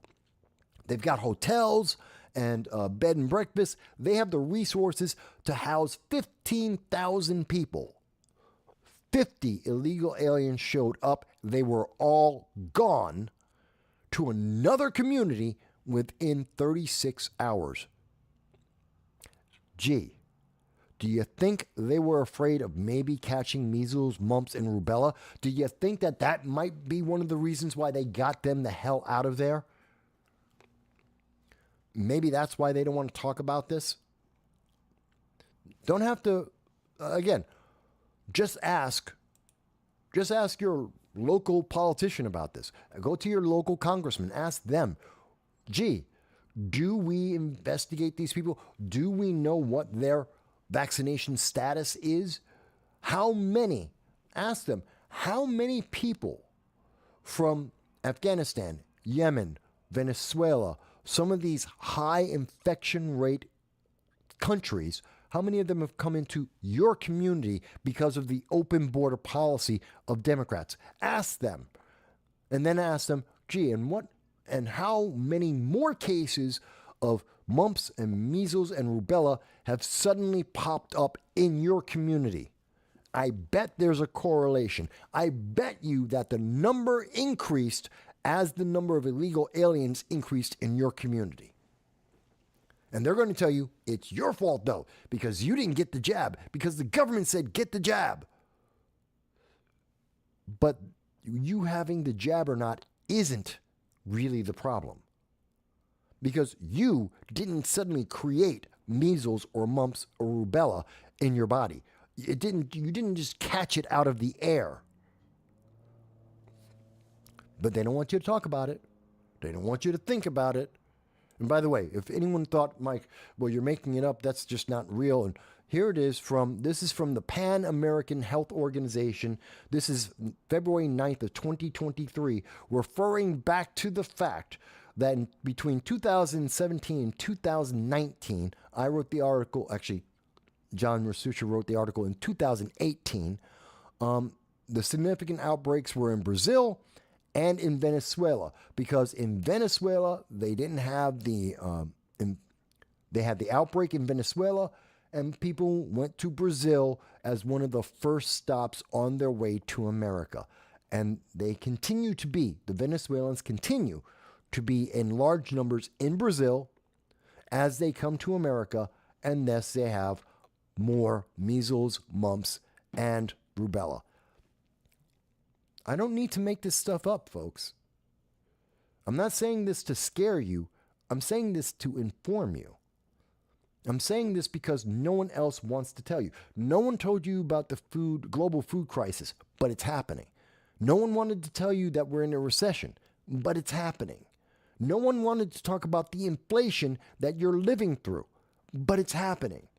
No one wanted to tell you that the price of rice was going up. We did. Nobody wants to tell you about these infectious diseases. They don't want you to think about it. You need to be warned. Not because you're going to panic, not because you're going to try and strike out against some illegal alien. No, you're going to make sure that you're okay. You and your family are okay. You're just going to make sure you're going to take care of yourself because now you know you have a reason to. Because the government isn't doing it. It's just that simple. If you inform people, they will take informed actions.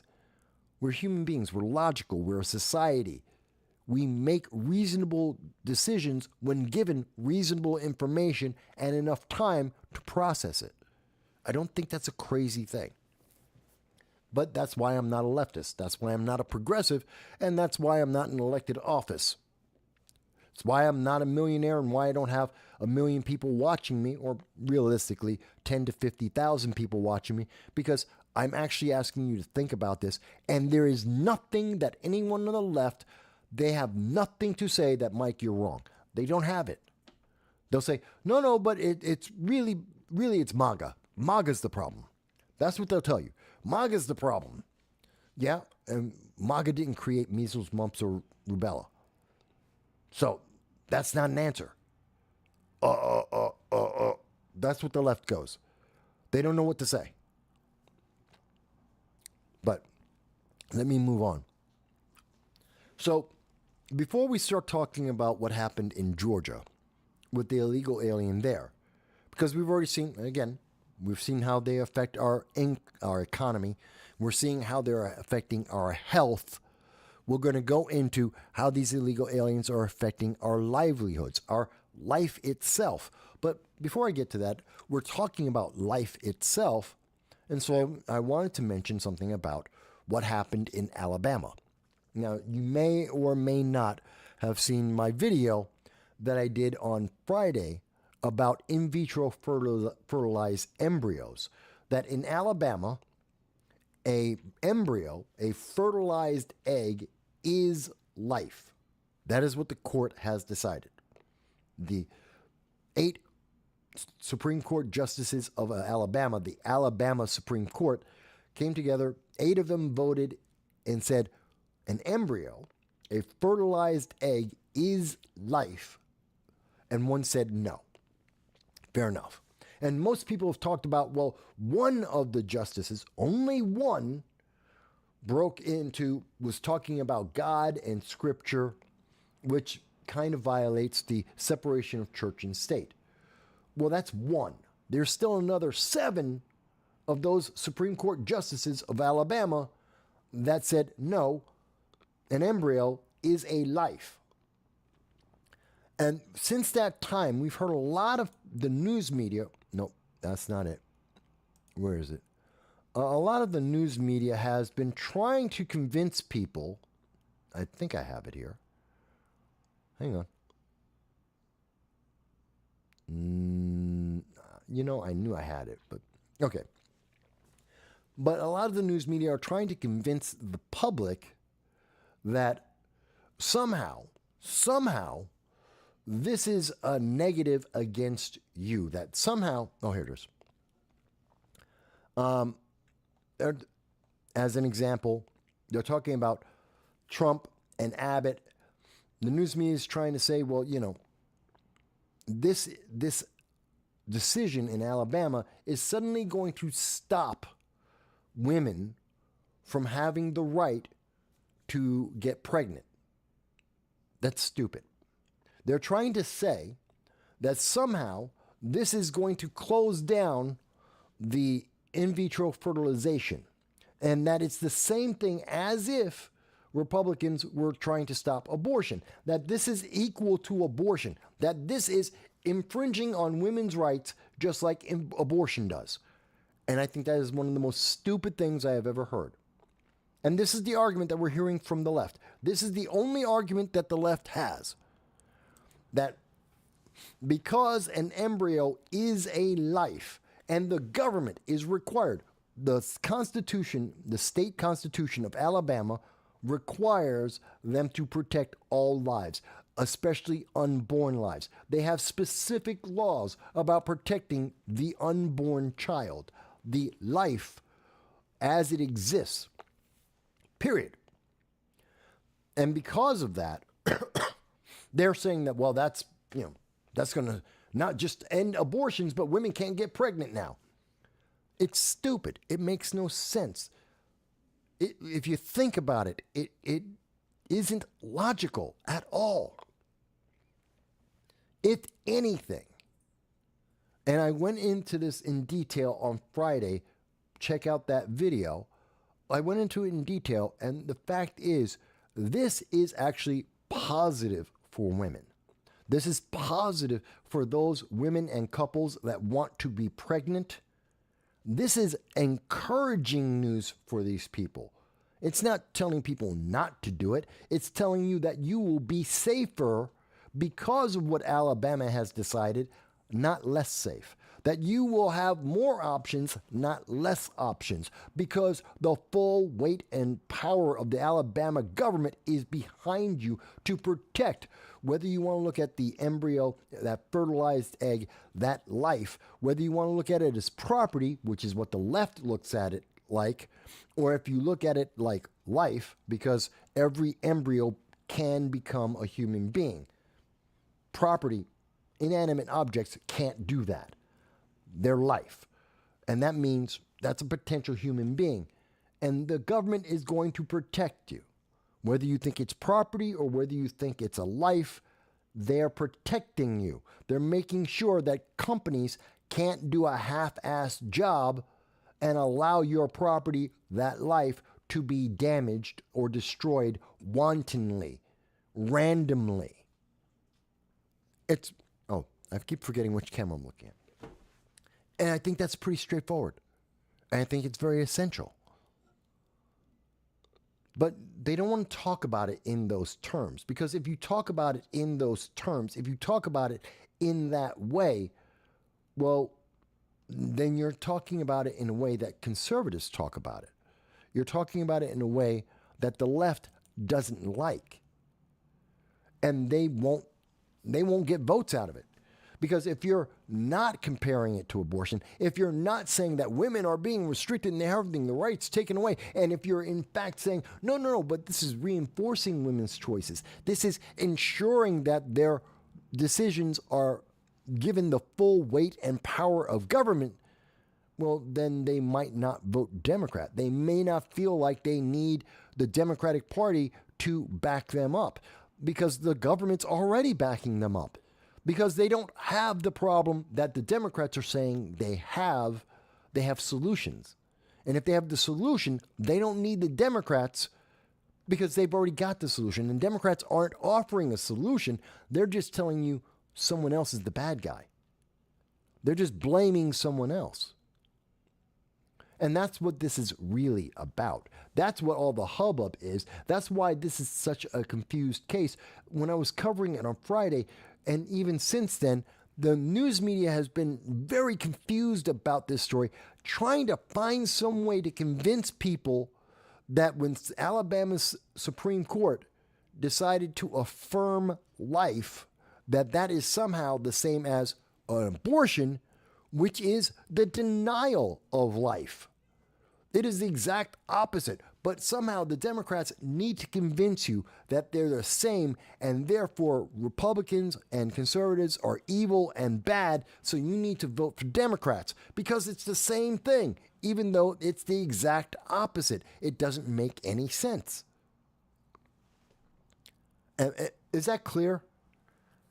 This is what's happening in Alabama right now. This is what the reality is.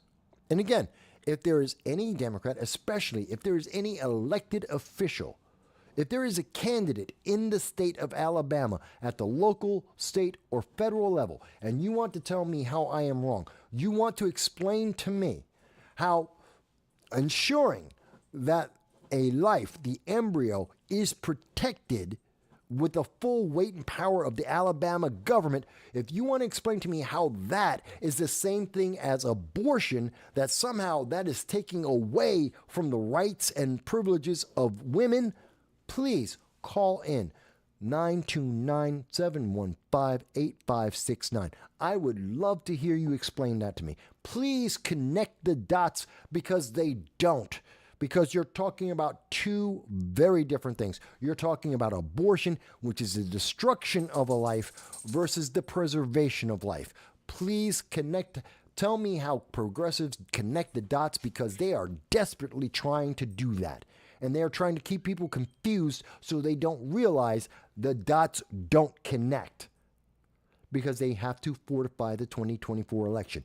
They have to motivate people to come out and vote for Joe Biden and Democrats, because no one wants to, because they are failing. That's just a reality. Again, if you disagree, you can also type in. Comments are more than happy. Looking at the comments here, I look at the comments over on Rumble. I'm checking. If you think I'm wrong, I'm more than happy to hear it. Don't tell me that I'm evil. Don't tell me I'm some kind of 1930s German. I'm not part of, Gemini. This isn't Gemini AI. I'm not a 1930s German. Give me a reason. Tell me how I misunderstand that. John just commented, and he says, how's it going? I think it's going pretty good. I think we're doing well. By the way, folks, if you didn't see it yesterday, something completely different, I didn't mention it earlier, John and I were having a great conversation about ISOM. Let me type that out for you.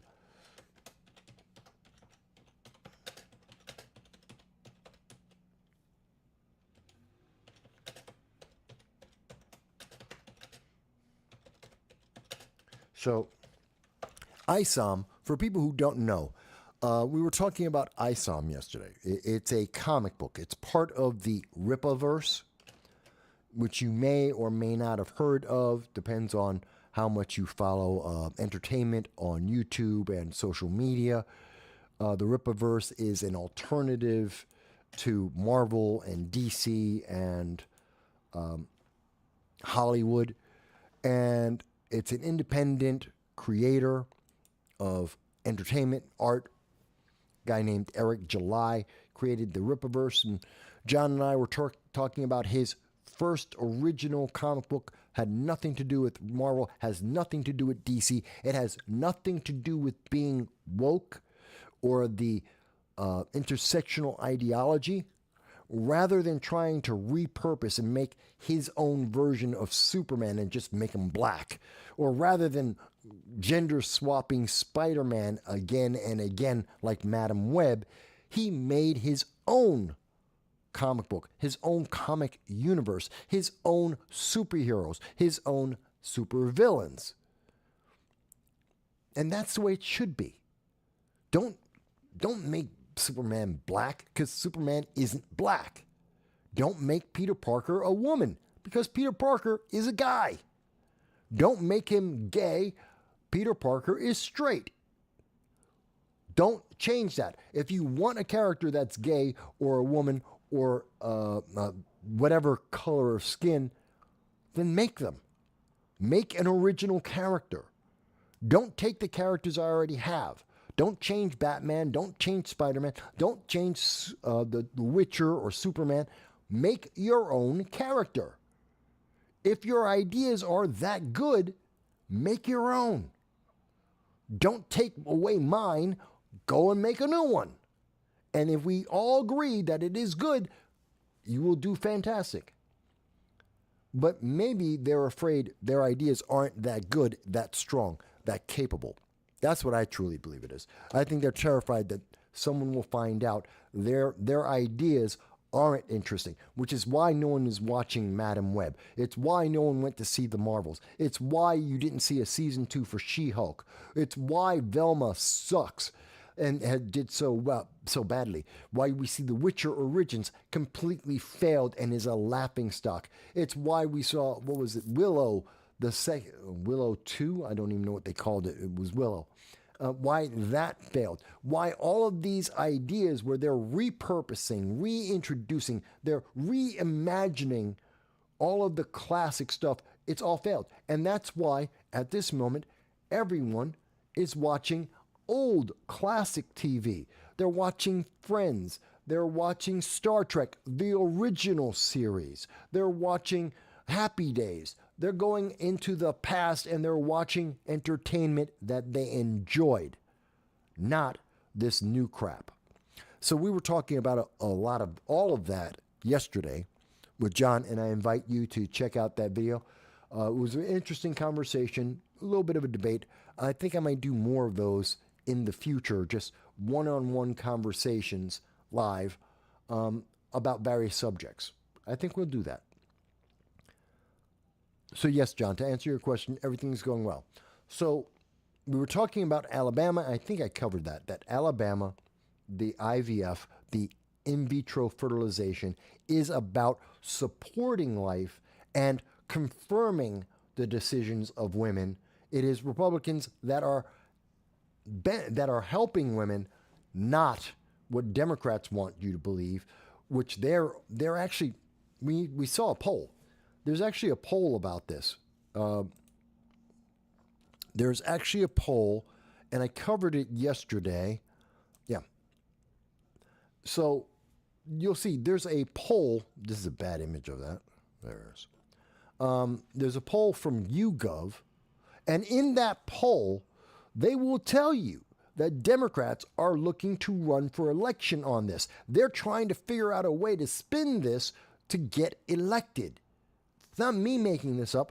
YouGov itself will tell you that Democrats are using this as their re-election strategy for 2024, that they are somehow trying to convince people that supporting in vitro fertilization is the same thing as abortion, and therefore you should vote Democrat. I don't know how they get there. I don't know how they're going to do that. It's going to be very interesting, but you are going to see it in this election in 2024 so that you are aware. And again, I'd love to hear the Democrat explain this because it makes no sense. If you actually think about it for 30 seconds, it makes no sense. In vitro fertilization is about life. Abortion is about death. Democrats, progressives support death. Republicans, conservatives support life. It's just that simple. Sorry if you're a Democrat, but that's just a fact. That's just the reality of it. All right, so let's talk a little bit about Trump. Because everybody knows what's been going on. Shock and amazement. I know everyone's going to be beyond mind. Who could have guessed that Donald Trump won South Carolina? The Republican primary came out and Donald Trump won. Even though he's supposedly guilty in New York State for fraud, for making money for the bank, for himself, for New York State. Even though there's no victim and no one had a problem with what he's done, he's guilty. And even though he's guilty, in South Carolina, he won with 60% of the vote. Yes, I'm rounding up. 59.8. Might as well call it 60. He won 47 of the delegates out of a total of 50. He destroyed Nikki Haley. She got 40% of the vote, 3 delegates. Absolutely destroyed. This is his only opposition right now. And see, this is where Democrats are very different than Republicans. Because even though Trump is stomping, he is barn stomping Nikki Haley, Republicans do not want Nikki Haley. That's just a fact. They just don't want her. Look at every poll that's been done. Look at every single one of the primaries that are out there. The results are, it's not even a question. Look at what just happened, what was it, last week, where you had 2-1. People were voting 2-1 in New Hampshire for none of the above. People were more interested in none of the above than Nikki Haley. Think about that. This isn't a race anymore. This isn't a primary anymore. I mean, no one's surprised that Trump is barn stomping her, but it's become comical. When the moment that she lost 2-1 to none of the above, stop. Just stop. It's embarrassing. She could have had, up until that moment, I would have told you she had a good chance of running in 2028 when there would be an open seat for the presidency, and she'd be a front runner. She would be probably ahead of Ron DeSantis, probably ahead of Vivek Ramaswamy in 2028 if she had gotten out before people had to choose between her and none of the above. And they picked none of the above. It's really sad. That's really, really sad. But she's in the race. See, unlike Democrats, Republicans, she wants to be in the race. They let her stay in the race. She's on the ballot. And we're going to let Republicans actually vote and actually vote on what they wanted to choose. In the Democratic Party, not so much. Marianne Williamson hasn't had a single debate. Marianne Williamson doesn't get news coverage. If you didn't know, if you didn't see, look this up, and actually check the results, you wouldn't know that Marianne Williamson has been in the race for about a year. You wouldn't know that Dean Phillips has been in since the beginning of January. You don't even know who Dean Phillips is. By the way, you'll probably know about him in 2028. And that's the reason why he's walking around right now to the various states trying to get a voice. But it's because the news media shut him out. Because the Democrats don't want a competition. They don't want Joe Biden to actually have a debate and to actually prove that he's the best choice. They made that decision back in 2022. In 2023, June of 2023, June 27th, as a matter of fact, MoveOn told every United States senator that if they mentioned any candidate, they supported anyone except Joe Biden, they would lose all of their re-election funding. They would be essentially kicked out of the Democratic Party. That happened on June 27th, 2023. That is the difference between Republicans and Democrats. Democrats say, toe the line, don't break out, don't do anything different. And Republicans say, let's have the competition. By the way, if you lose badly, you lose badly. Doesn't matter how embarrassing it is. If you want to be in the race, you're in the race. And you lose, no matter how bad it is. And by the way, how's that turning out? Well, look at, this is the other thing that Democrats don't ever want you to see. Trump is destroying Biden. And when I say that, no, it's not by, if you're looking at the overall average, yes, the difference is about 2 points. Trump is at 46.7, Biden's at 44.8. It's about 2 points difference. But that's not the real story here. The real story is, look at this. Since, you can go back way before this, but from January 25th until today, Joe Biden has only won 2 polls. One of them by 1 point, one by 4 points. That's it. And those were the outliers. Trump has been beating Biden consistently, poll after poll after poll. 4 points, 6 points. Look at this. And we're talking about from CNN. We're talking about Rasmussen. We're talking about Harris X poll. We're talking about Morning Consult. These are left-leaning polls. So I'm not surprised Nikki Haley is being absolutely destroyed because Republicans will actually listen. And Republicans are actually voting. And yes, Republicans actually believe in making America great because that's not a bad thing. The only people that think making America great is bad are progressives. That's, what's her name? Claudine Gay out of Harvard. That's the progressives over at Binghamton University, Harvey Stenger, the president of Binghamton University. Only the progressives think that America isn't great or shouldn't be great. Everyone else, especially the illegal aliens, all think it is and think that we should be as great as we could be. It's just very interesting to me. All right, let me go back to some of the comments here. So Graham says, Michael, did you see the news about Trump's shortlist for VP? Looks to me that Trump will have a strong cabinet. I think he will. I've been hearing for a long time. Basically, I've been hearing about Elise Stefanik. I've heard some people on the outside bet saying it would be Vivek Ramaswamy. I've heard a lot of people say that it's Tim Scott. There's a lot of names that swirl around. I don't necessarily believe any of them. But I do believe that Trump has now more experience than he had in 2016.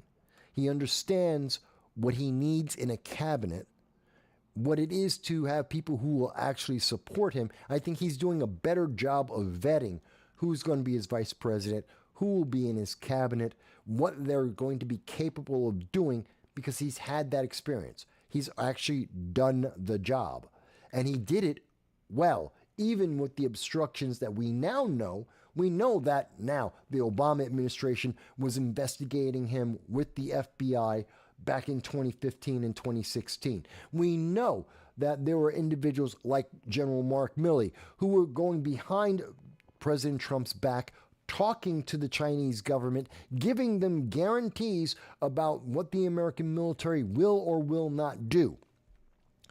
So he has a much better understanding. So I think it would be a much stronger cabinet going forward. And I think that could be very positive for America. So I think that answers it. And Graham, you mentioned Tulsi Gabbard is on Trump's shortlist. She's another voice. I don't think that's as strong a choice. I think that Elise Stefanik is a far more realistic choice. Elise has more pull with many Republicans in the House, which would help buoy and be a bridge of access for President Trump to the members of Congress, especially the establishment Republicans that really hate Trump. And so it's those establishment. They're not like rank and file Americans. They have a very elitist ideology. They want to keep things, the status quo, the same. They're part of the reason why America has been leaning more and more left in terms of the government and policies. And so I think Elise is better at gapping that distance in that conversation, not just with the Freedom Caucus, but with all of Congress. I think she does a better job of it than Tulsi Gabbard does. Tulsi is not a bad choice for someone in the cabinet. I don't think she's a terrible person. And I know some people think she's been bought by China. I mean, we hear these stories all the time. I don't think that's the case. But I think she's an interesting person, and I think she could be a good gap. She could bridge the gap with some Democrats. But again, Tulsi isn't that well loved amongst Democrats either. So if you're not going to get a huge benefit with the opposition, and Tulsi doesn't give a huge benefit from the opposition, people like Hillary Clinton hate her, so she's not on the inside track, then you might as well go with Elise and just buoy the support you have on your base, because the people on the other side hate you no matter what. Graham goes on to say, I think Gabbard would be a good pick for Secretary of Defense. I think so. Again, I didn't think VP, but that would be Elise. If it's competition about women, then it would be Elise Stefanik. But if you're talking about Secretary of Defense, Tulsi Gabbard would be a good choice. She's definitely, I'd say she'd be a great choice for Secretary of Defense. And I think Vivek Ramaswamy would be a great Secretary of Commerce.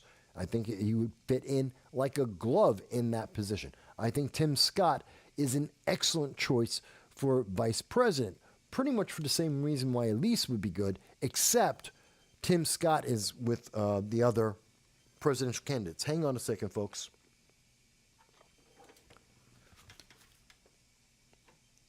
Hello, Jason. Are you there? Hello. Okay. Can you hear me now, Jason? Yeah, I can. Okay. I hear you, and I believe the public can hear you. I haven't. Yeah. Just, Say what? no, I just wanted to make sure I could be heard. Okay. I know you're hooking this up for the first time. Yeah, I'm testing it out right now, so, and I don't even have the image anymore. So I just typed in, we have a caller. Someone let me know. Hang on a second. Folks, Yeah, see if somebody can hear. I'll continue to talk that way. If anybody out there can hear it. I mean, Dow, obviously. Dow just confirmed they can hear you. So go ahead. Okay, that's good. So how's it going, Mike? Not bad. Lots of little problems. Lost the house, lost all of my websites, massive debt, rebuilding everything. And last week, because Microsoft wants to convince me to switch to Windows 11 4 times last week, my entire computer system crashed to the blue screen and I had to do factory reset and lost everything. So, it's all kinds of fun. Yeah, sounds like a few technical difficulties, I suppose. Yeah. It's an election year. These kind of things happen in election years. Yeah, that is really, really crazy. Yeah, the one thing I wanted to talk about was Trump and Letitia James and the lawsuit, Okay. that went through, and kind of my perspective on, just personally, thinking about that from a business sense. Mm-hmm. Go ahead. Go ahead. You there? Can you hear me? I hear you. Okay, yeah, I just heard some moving on your end there. So Yeah, I'm making it more clear for everyone else. Go ahead. okay, yeah. So well, anyway, as far as a business person in New York, if you say anything political, at this point, I mean, the weaponization of what Jesse James promised and what they did basically says, what, if you're a business, or want to invest in New York State, just don't, because they're going to come out at you if you disagree. If you happen to be a Republican or even slant, conservative, or if you're not, left-wing crazed lunatic, then there is just no reason to do anything in New York State, because, I mean, that basically now they've set the precedent that they can just go after you, in this manner. But they've basically said that, if you disagree with us or you don't, toe the line, I mean, they're just saying, well, look at what we did to Trump. Anybody else, just if we can do that to him, who has the money and the ability to fight this, you think anybody else in New York State is going to even remotely, decide, hey, you know what, this is where I want to start my business. This is where I want to, invest money.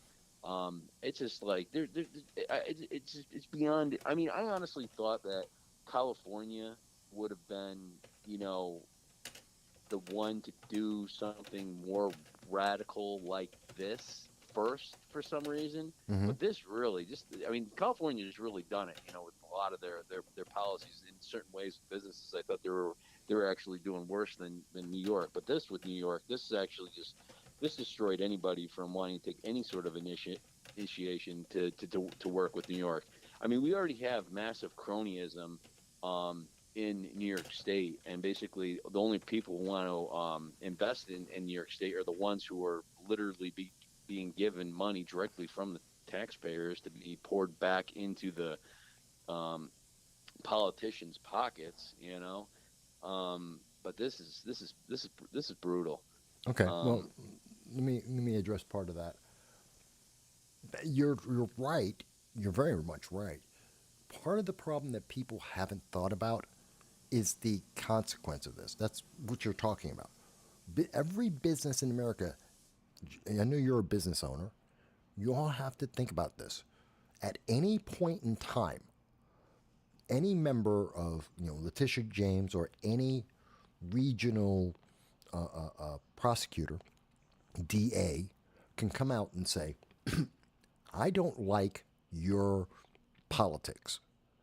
Because I don't like your politics, I don't like you, then I can say that every loan, your mortgage, your car, your business loans, that they were all fraudulent because I am going to value your property at a different level than the bank or the credit card agency or whatever credit agency you used. And therefore, since I have a different number, regardless of whether the market agrees with that number, I have a different number. So, and I'm New York State. So that means you committed fraud. Every business has to think about that and go, is it worth that risk? Is it worth the risk that one tweet, that's all it would take, one tweet from anyone in the company that pisses off that DA, that pisses off that prosecutor, that pisses off that AG or the governor or the mayor, and suddenly my business can be wiped out. Who wants to take that business risk? This is why New York is the bottom of the list of business friendliness. This is why businesses are abandoning New York at record levels for the last decade. You know what I mean? Absolutely. And we're not just talking about, factories wanting to build up. Now I know that, there are certain people who have announced that, they wanted to do, big server farms in New York State. They were considering, moving them, here in New York. And all of a sudden they're just like, guess what? I'm not going to invest that money here. But I'm talking about even like smaller, individuals, people who you just wouldn't even, consider just deciding not to. I mean, just look at your local, plumbers, or anybody in that sort of industry that deals, with that. I mean, car mechanics, Mm-hmm. I mean, if you're just, I mean, just all these different industries, where people work in the profession of this, all of them obviously have some sort of, political view on something at some point, or maybe that, and that's the thing too, just think about it. If they donate to a political candidate, locally that happens to be from the opposing party, now is their entire, business going to be, thrown Yes. up in the air? I mean, everybody, see, one of the things that people always feared the most was the IRS, I mean, they feared the IRS. And the thing is Letitia James basically found a way to be more, threatening than the IRS is, I mean, she's using more power and more imagination to go after people than what we thought that the IRS would do,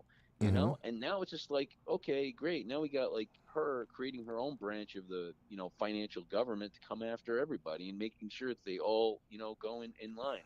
I mean, Mm-hmm. and then you hear too is to hear the governor. She's like, well, this is a one shot or something like that, or oh, this is not going to happen again. And it's like, what are you talking about? Why Okay. wouldn't you? Well, what you're mentioning is this week, Kathy Hochul, governor of New York, has tried to soften the blow, the impact of what Letitia James has done, what this case has done. Because we're not the only ones who've come up with this.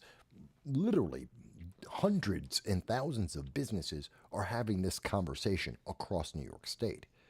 And they're coming up to the same conclusion, regardless of the business owner being left, right, whatever, it doesn't matter.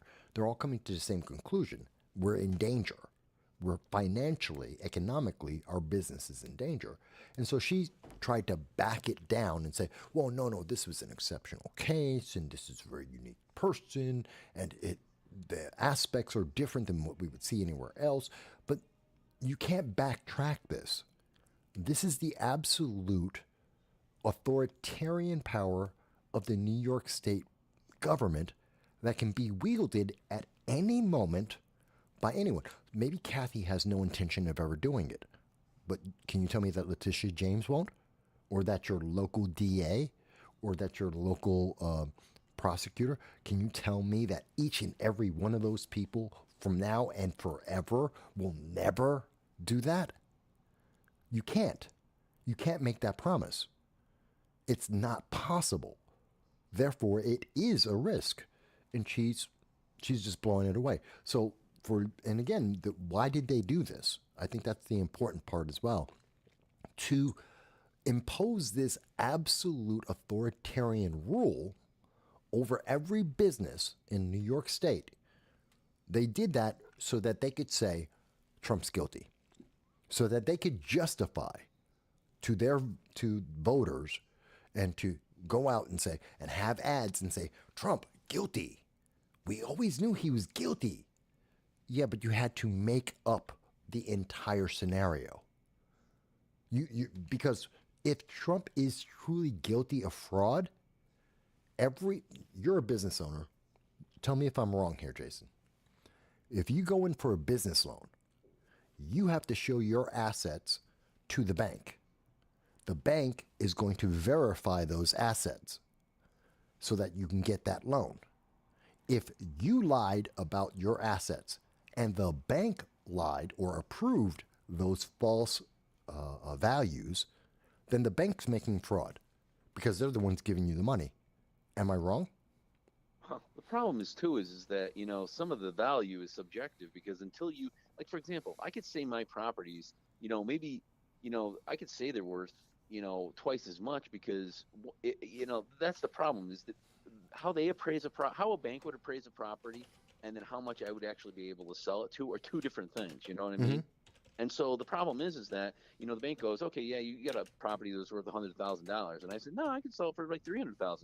It's worth that, and then we could bicker back and forth. And, the thing is that Letitia James wants to just walk in the door and go, guess what? You know what? You were completely lying about, that you could sell it for that much. How the hell does she know how much I could sell my business for at the point that I wanted to? Somebody could have wanted to buy it for, because the thing is, since it wasn't on the market, nobody would actually know what the value of it is, there is a point where you're going to appraise a property based upon your properties, that are like it, that are surrounding it, But the thing is the bottom line is that every single property is completely unique in all simple aspects. And the bottom line is that because Trump actually had his own name and he owned the property himself, that could have actually had substantial value that nobody could actually even estimate. Because just if one individual out there wants to pay that amount, then that's how much it's worth. And then guess what? The bottom line is the bank said, hey, guess what? You know what? We're happy with that deal. We don't care whether or not, we think that value is enough.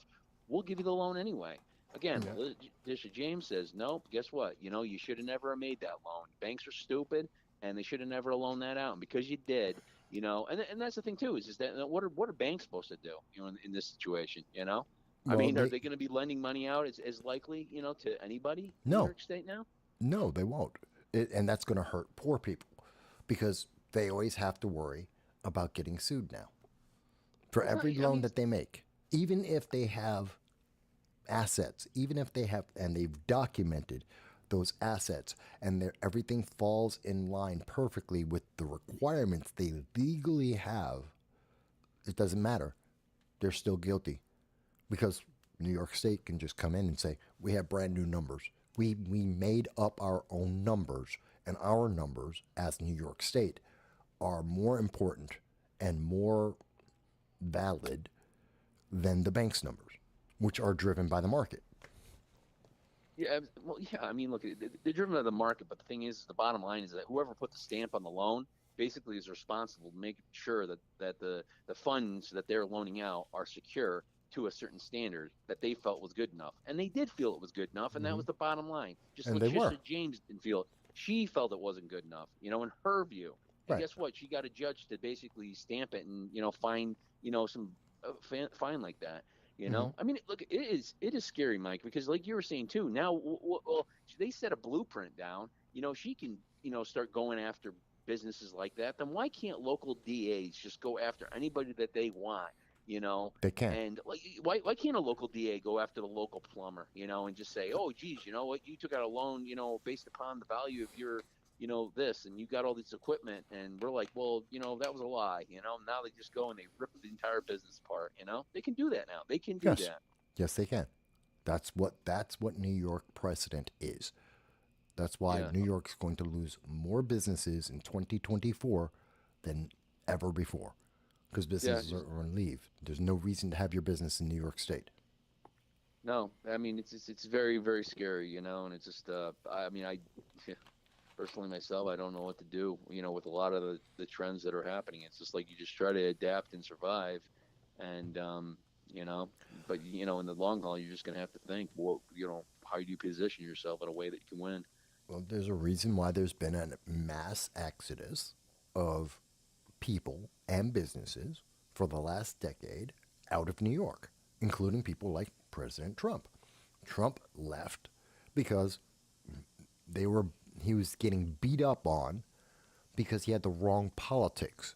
And we know it's the wrong politics and that they're targeting people based on politics because Andrew Cuomo told us he didn't want people who were of certain, he didn't want their religion, he didn't want their political philosophy, he didn't want their interpretations of the Second Amendment. Kathy Hochul has said the same thing. So we know it's politically based. This isn't substantive, it's their feelings. And their feelings, based on their ideology, their politics, is more important than the law. That's what you're looking at in New York, and that's why they're going to lose businesses. And it's going to, and of course, if New York is losing business and losing money, the national debt's going to increase because someone's got to pay the bills. These illegal aliens are in a hotel. Someone's got to pay for that hotel.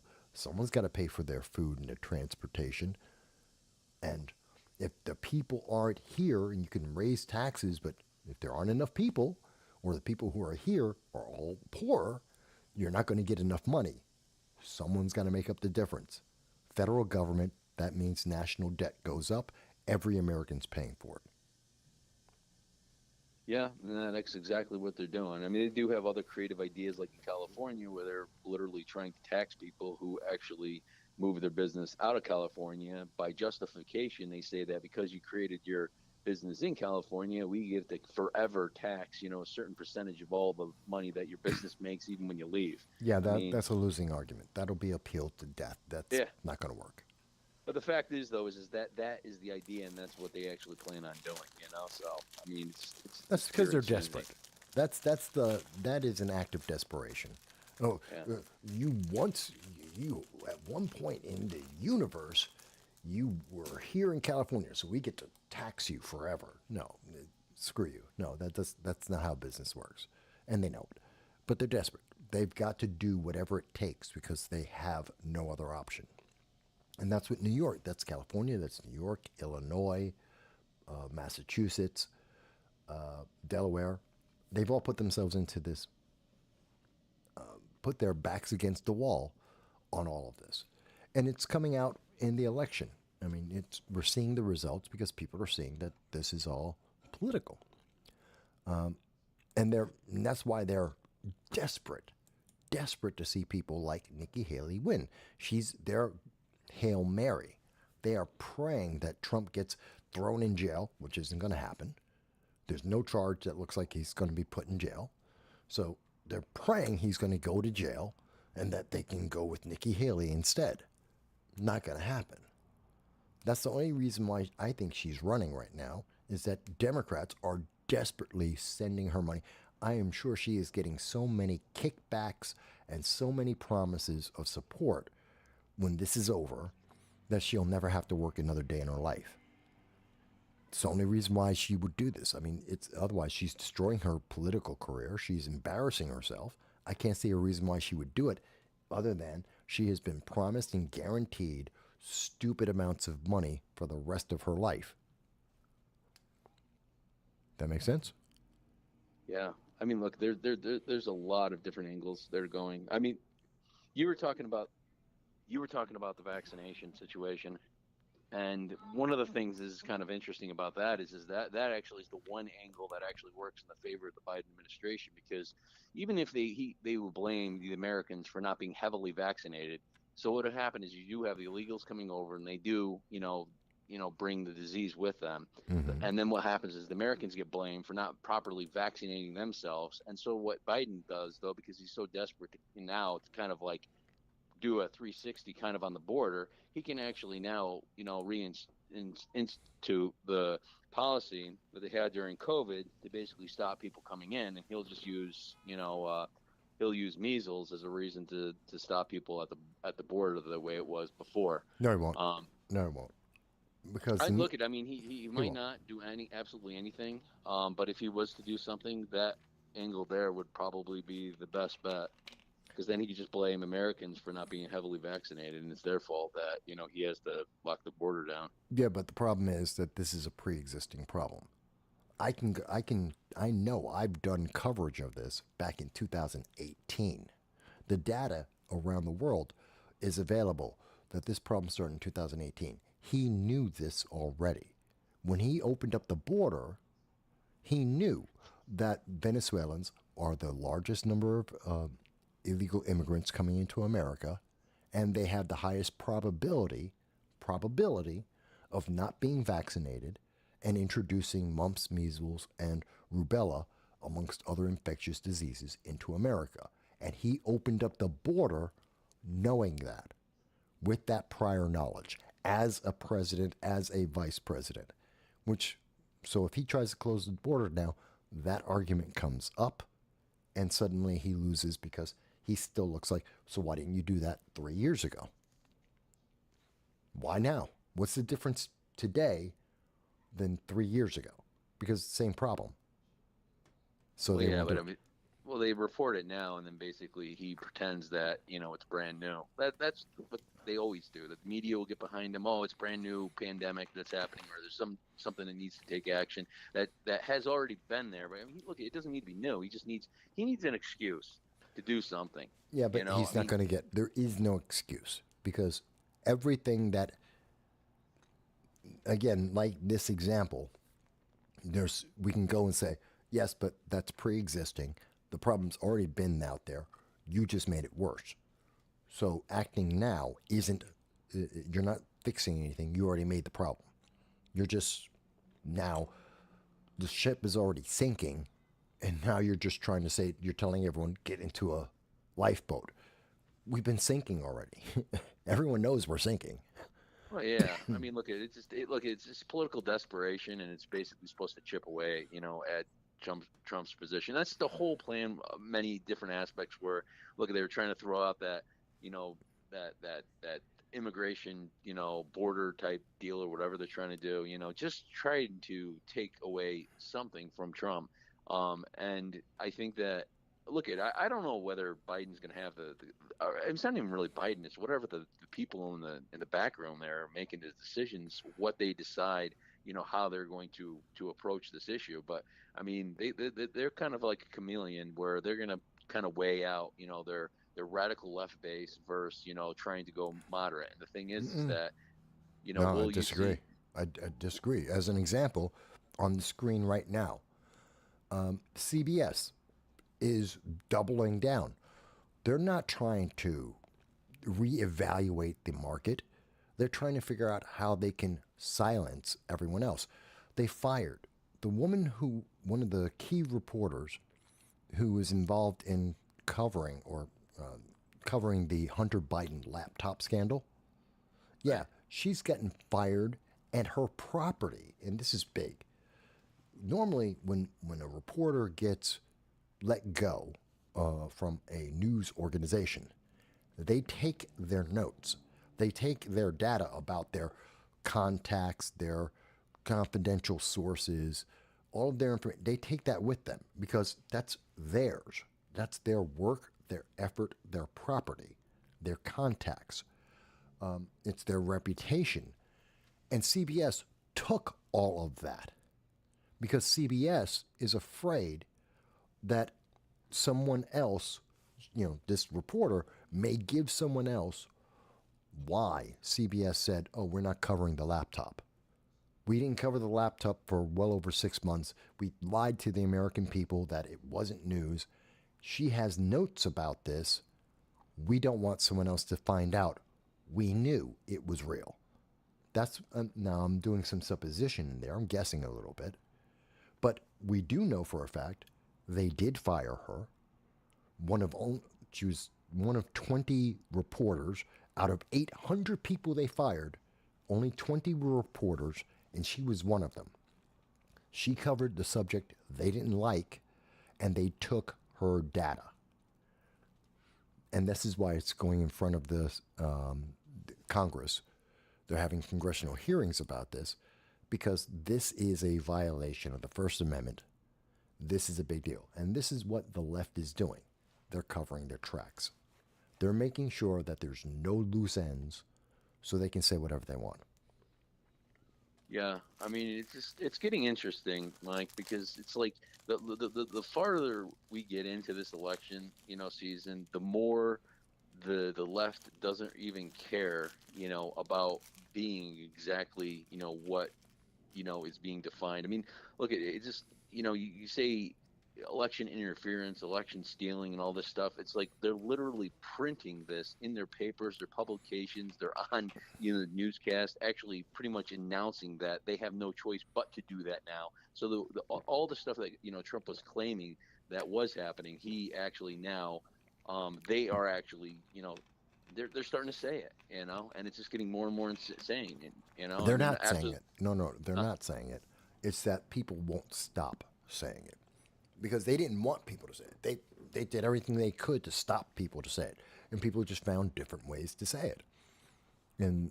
But they kept having the conversation because we're Americans. We have a First Amendment right to talk about our politicians any way that we want, and they don't have the right to stop us.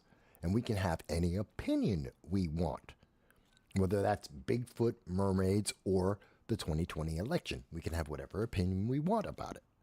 And we have the right to talk about that opinion. And they realize they can't win that. So slowly, they have been admitting that they can't do anything about this, and that people who have concerns will always have concerns. And rather than have those people keep digging into what potentially will be next, they're basically opening the floodgate to let off some of the pressure, which is why I'm one of the few people who've been talking about the 2024 fortification. And you've heard me say this on the program before. The fortification of the 2024 election. No one's talking about that. I am. I've been talking about it for months, almost a year. No one else is talking about it. Why? Because they don't want people to realize what they did last time is what they're doing now. They're using business and social media against people to cause them to vote a very specific way.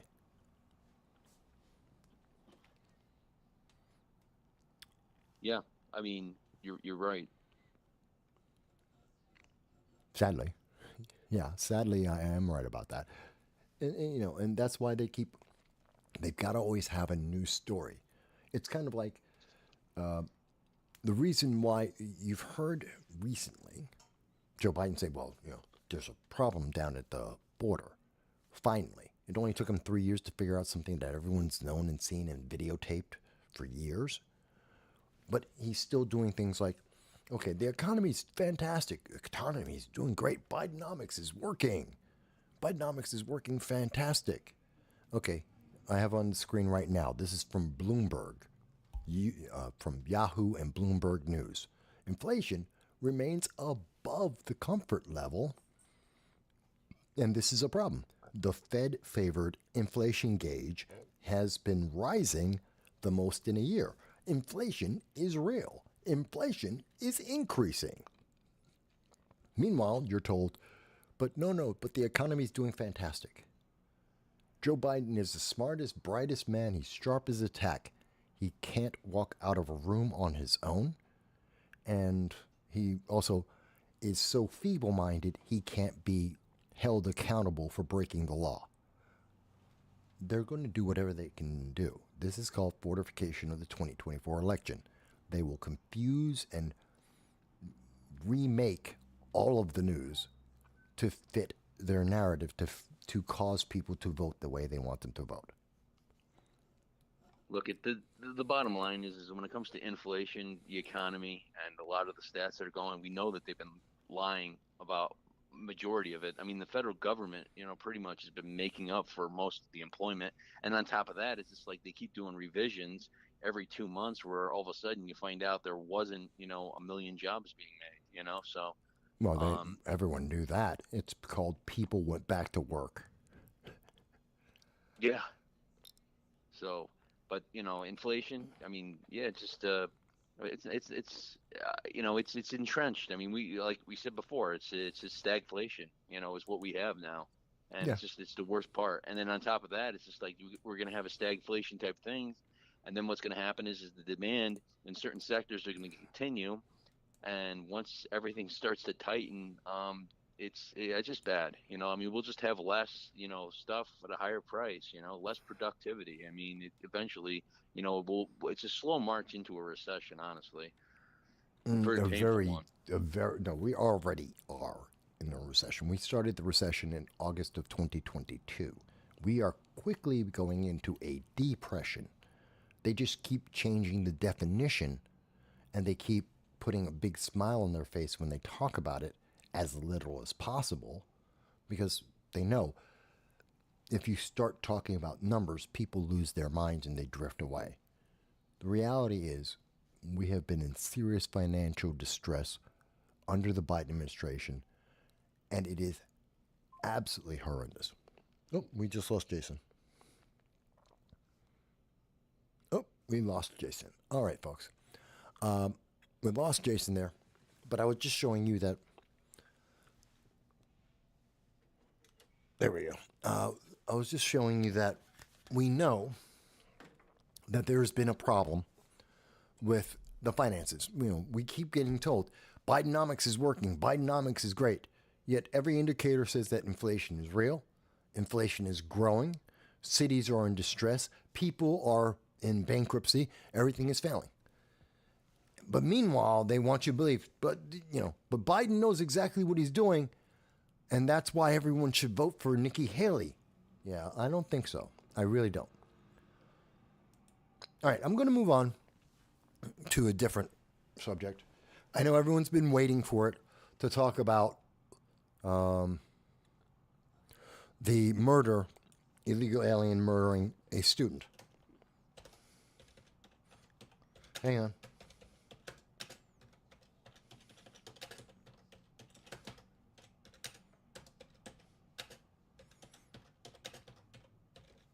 Okay, so let's talk about what happened in Georgia. Let's talk about what happened to this student. And truly, it is horrific. It is horrific when we think about it.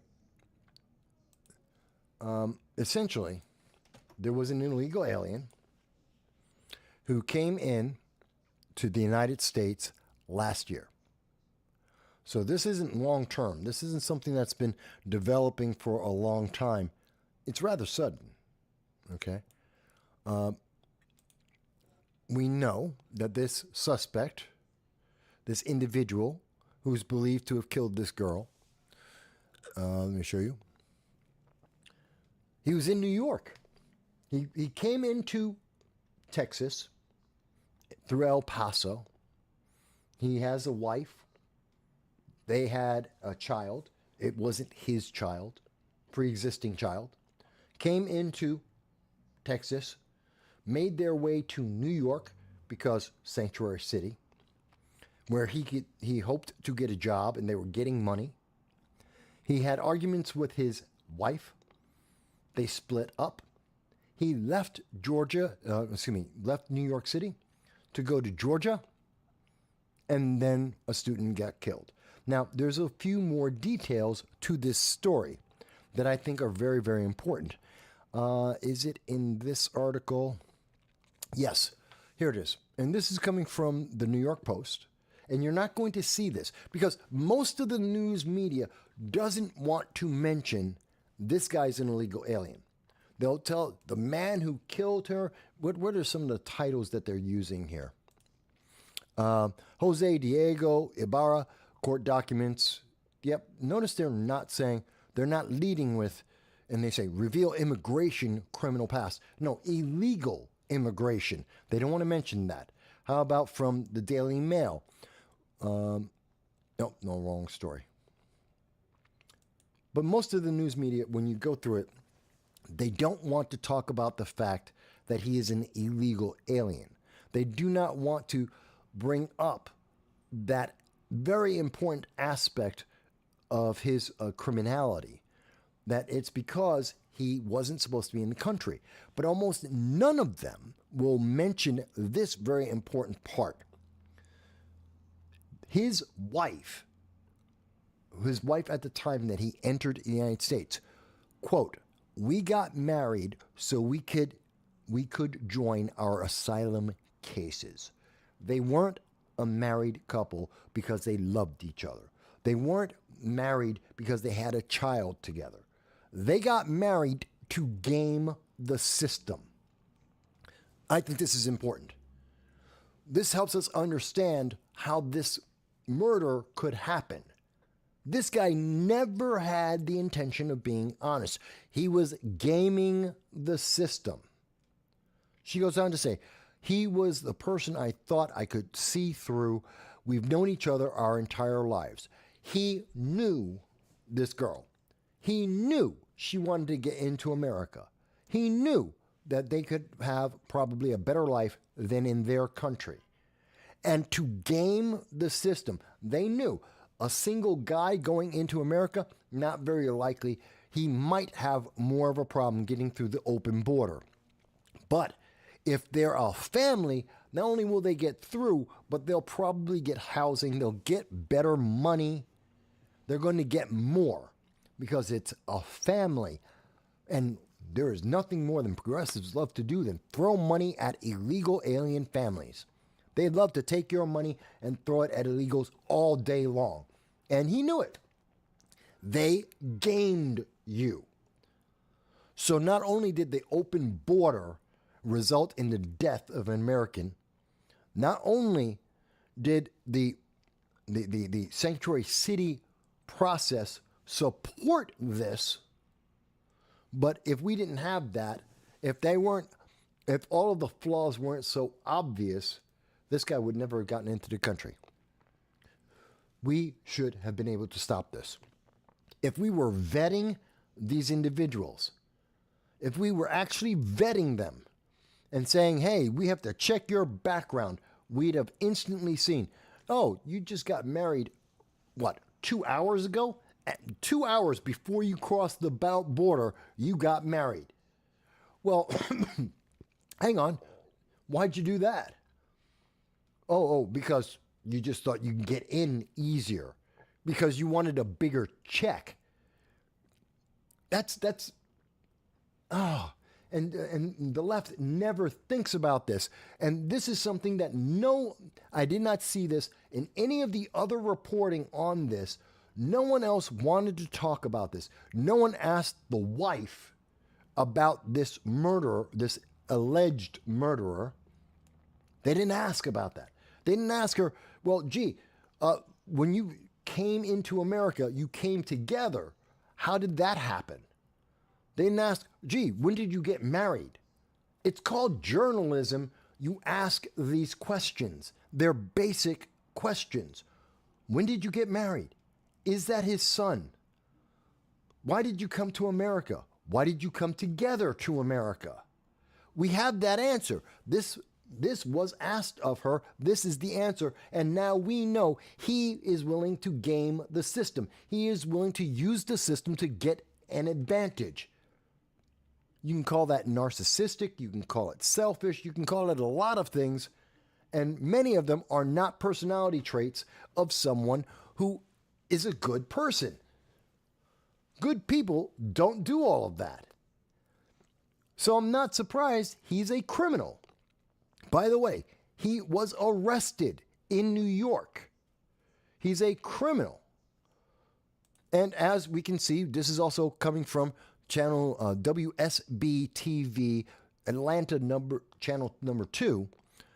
And they go into it as well, that both Jose and his brother Diego, both the illegal aliens, both of them illegal in America, one of them with fake documentation, again, gaming the system. They have a fake green card. They're faking documents. They have online website personalities, fake names. They're gaming the system. These are the people we are letting into America because progressives say There is no such thing as a border. Everyone should be welcome. This is what you get when everyone is welcome and nobody gets checked. When there's nobody saying, hey, who are you? What's your background? Do we really want you in this nation? Do we need murderers in our nation? Do we need criminals in our nation? Diego was arrested. Jose's the one who is alleged to have murdered this college student, this young woman. Diego's not a whole lot better. He was arrested for drunk driving. And guess what? They got to walk away. Jose, who was arrested, he was given a summons and they let him out. He was able to walk out of New York. He moved. He got arrested in New York and then moved to Georgia with his brother. That's the bail reform. Isn't that great? Bail reform. He got to walk out the same day and leave. Just like those 6 illegal aliens that were attacking police officers at 42nd Street. Yeah, they got on a bus and they left. And they had different names and different identities. And they're disappearing in the wind. And this guy had a different name. He disappeared. He went into Georgia and could have disappeared. Except we got lucky because he was with his brother, who also happened to be arrested for drunk driving and having false documents because his brother gamed the system too. His brother had a fake identification so he could get a job at the very same university that this girl went to where she got killed. So if the liberals were doing their job, if they were protecting the public, these guys, both these brothers, would never have gotten into America. If we did background checks like we're supposed to, they would never have gotten into America. Once they got into America, if we had bail, if we had the regular bail system, if criminals were held accountable, and that means that they were in jail after getting arrested, this would never have happened. If the university was actually paying attention to the people they hired and recognized that he had a green card that was a forgery and that he was gaming the system before his brother killed the girl, before the police picked up Diego and decided to to actually do a background check finally on him. If they had done all that work beforehand, this girl would be alive.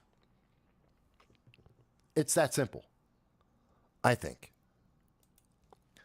So Dow says, a colossal failure of legality, law enforcement, federal administration, and with the restrictions of the exercise through infringements and disarmament makes all those responsible for those failures.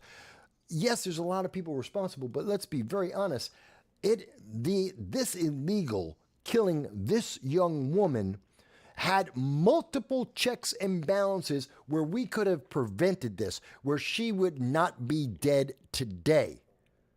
She did not have to die. We had lots of opportunities for her not to die. And we failed. The system failed. The government failed massively, repeatedly, because they were busy being progressive and saying, it doesn't matter. There is no such thing as a border. Open the border, let them in. Oh, we give more money to families than individuals. Give them more money. Oh, you went here, you broke the law. I'm not going to deport you like you should have been. I'm not going to hold you accountable like you should have been. No, we're just going to let you walk on out the door so that you can go and commit more crimes somewhere else. This is infuriating, folks. Aren't you infuriated by this? You should be. Because next time, it might be you. Next time, this might be your daughter. This might be your sister. This might be your girlfriend or your ex-girlfriend. This could be someone you know. It could be you. There's no guarantee why it wouldn't be. How many of these illegal aliens have gamed the system, that came to the border, said, hey, I need to have a family, so I'm going to go and marry you just now. We've been married for 2 hours. Let's cross the border so we can get a bigger check. How many of these people have criminal pasts? Do we know? We have no idea whether or not this guy, who happened to be from where? Venezuela. We don't even know if he's been vaccinated. We don't know if he has a criminal past. We know nothing about this man. And we let him into our country, gave him money, gave him housing, gave him the opportunity to kill one of our own, to kill an American for no reason. This is a murder of opportunity, according to the police, as far as they can tell. He killed her because he could. Allegedly. He allegedly went there and killed her just because he had the opportunity to get it done. That should be infuriating. No one should have to go through that. No parent should have to live through that kind of experience. There should be no one that has to face that kind of problem in America. It's just wrong. Oh my God, why is this happening? And the left will insist, because they always insist. And they say, but you just don't understand. You just don't understand. How do I not understand? The details are in front of us. We know that he was gaming the system. We know that. We've been told that by his former wife. And you'll say, well, Mike, it's former wife, might not be reliable. She's got no reason to lie. But you know what? You're right. But that's why we have a trial. Put him in jail. If you have put him in jail in the first place, matter of fact, if you did the investigation, if he was vetted in the first place, we would know if his wife was telling the truth or not. We'd know if she was trying to game the system, whether or not she was forced to be able to do that. We'd already know. You failed at the first. The progressives failed us, and they still will not close the border. They still will not stop allowing illegal aliens to come into our country. They still want your money to pay for these illegal aliens to live in our hotels, to eat our food, to use our medicine, to use our education, to abuse the American system. That's the people, the government, that's everything. They will not stop. You will not hear New York State, you will not hear Kathy Hochul accept any blame for what happened. This guy showed up in September of 2023. Between September of 2023 and today led to murder. And you will not hear Kathy Hochul say, I'm sorry. You will not hear Mayor Eric Adams say, I'm sorry. You will not hear them say their progressive policies failed in this case. You will not hear them say that their progressive agenda did not work. It endangered lives that led to the death of an American. You will never hear them say that. You're not going to hear that from the progressives in Georgia or anywhere in America. You're going to hear them say, no, I understand that happened. That was really bad, but we need to keep the border open. We need more illegal aliens. We need more of your money to pay for the next group of illegal aliens. Don't judge all illegal aliens because these criminals did even more crime and more violent crime because the law doesn't apply to them. It obviously doesn't. They broke the law to get into the country. They broke the law. They gamed the system to get more of our money. They broke the law, which is why they got arrested. They were carrying around fake documents. No one checked on it. This is a complete catastrophe of absolute failure. Dominoes falling one after the other. Fail. Every single time we have a checkpoint to stop this, to protect the American people, to protect students, to protect women. Remember, these are the things that Democrats say they want to do. They want to protect women. They want to protect the public. They want to protect our country. Then why aren't you protecting us? Why aren't you doing your job? Why aren't you living up to your promise? You said, oh, well, you don't need a gun. You don't need a bulletproof vest. We'll protect you. Is this what you call protection? Is this the way that you protect people? Because I think that's a pretty piss poor way to do it. And we need to really hang and slam these Democrats, these progressives, for their policies. They did this. Every Democrat that said we need an open border, every progressive that said we need bail reform, they are responsible for this woman dying and others like her. That is their fault 100%. They made this happen because the law wouldn't make this happen. The law, as it is written, prevents this from happening. And again, any Democrat across America, any elected official across America, let's have this conversation. The law prevents this very thing from happening. If we were following the law, if there were no sanctuary cities, if there were no open borders, if we actually stopped rewarding these criminals for entering our nation illegally, we would not have this situation. This wouldn't happen. This case would not have happened. Okay. Graham says, now let me go back to, Graham says, sorry, I missed the part about the dude killed the student. How did she die? Bludgeoned to death. How did the migrant kill her? Bludgeoned her to death. She was out running, exercising on her own, and she was assaulted. Brutally beaten to death. It's horrendous. Horrendous. Unnecessary. Absolutely unnecessary. Hold on one second, folks. Bear with me 1 second. I need to change the light.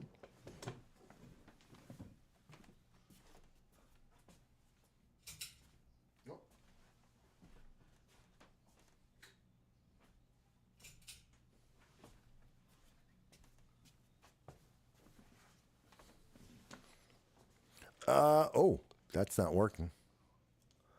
That doesn't look so good. Hang on. Let's try and fix that. Let's try and fix that real quick. Oh, no, I won't do it. Oh, we're live right now. Okay, I'll do it a little bit later. As a matter of fact, can I... All right, folks. Give me 1 second. I'll be right back.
All right, folks, I know it was dead air there.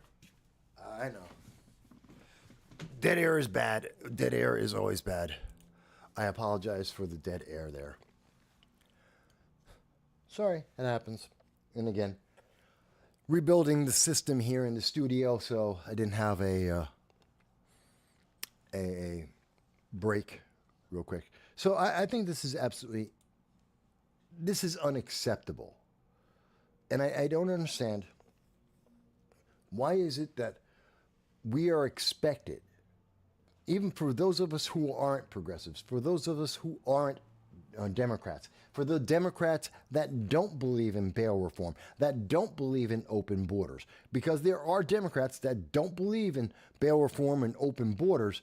Why are we all being punished just because a sliver, literally a small percent, roughly about 7% of the Democratic Party, which happen to be progressives, want this? Because they think, because their feelings say they feel like no one should be illegal, that they feel like borders should be open.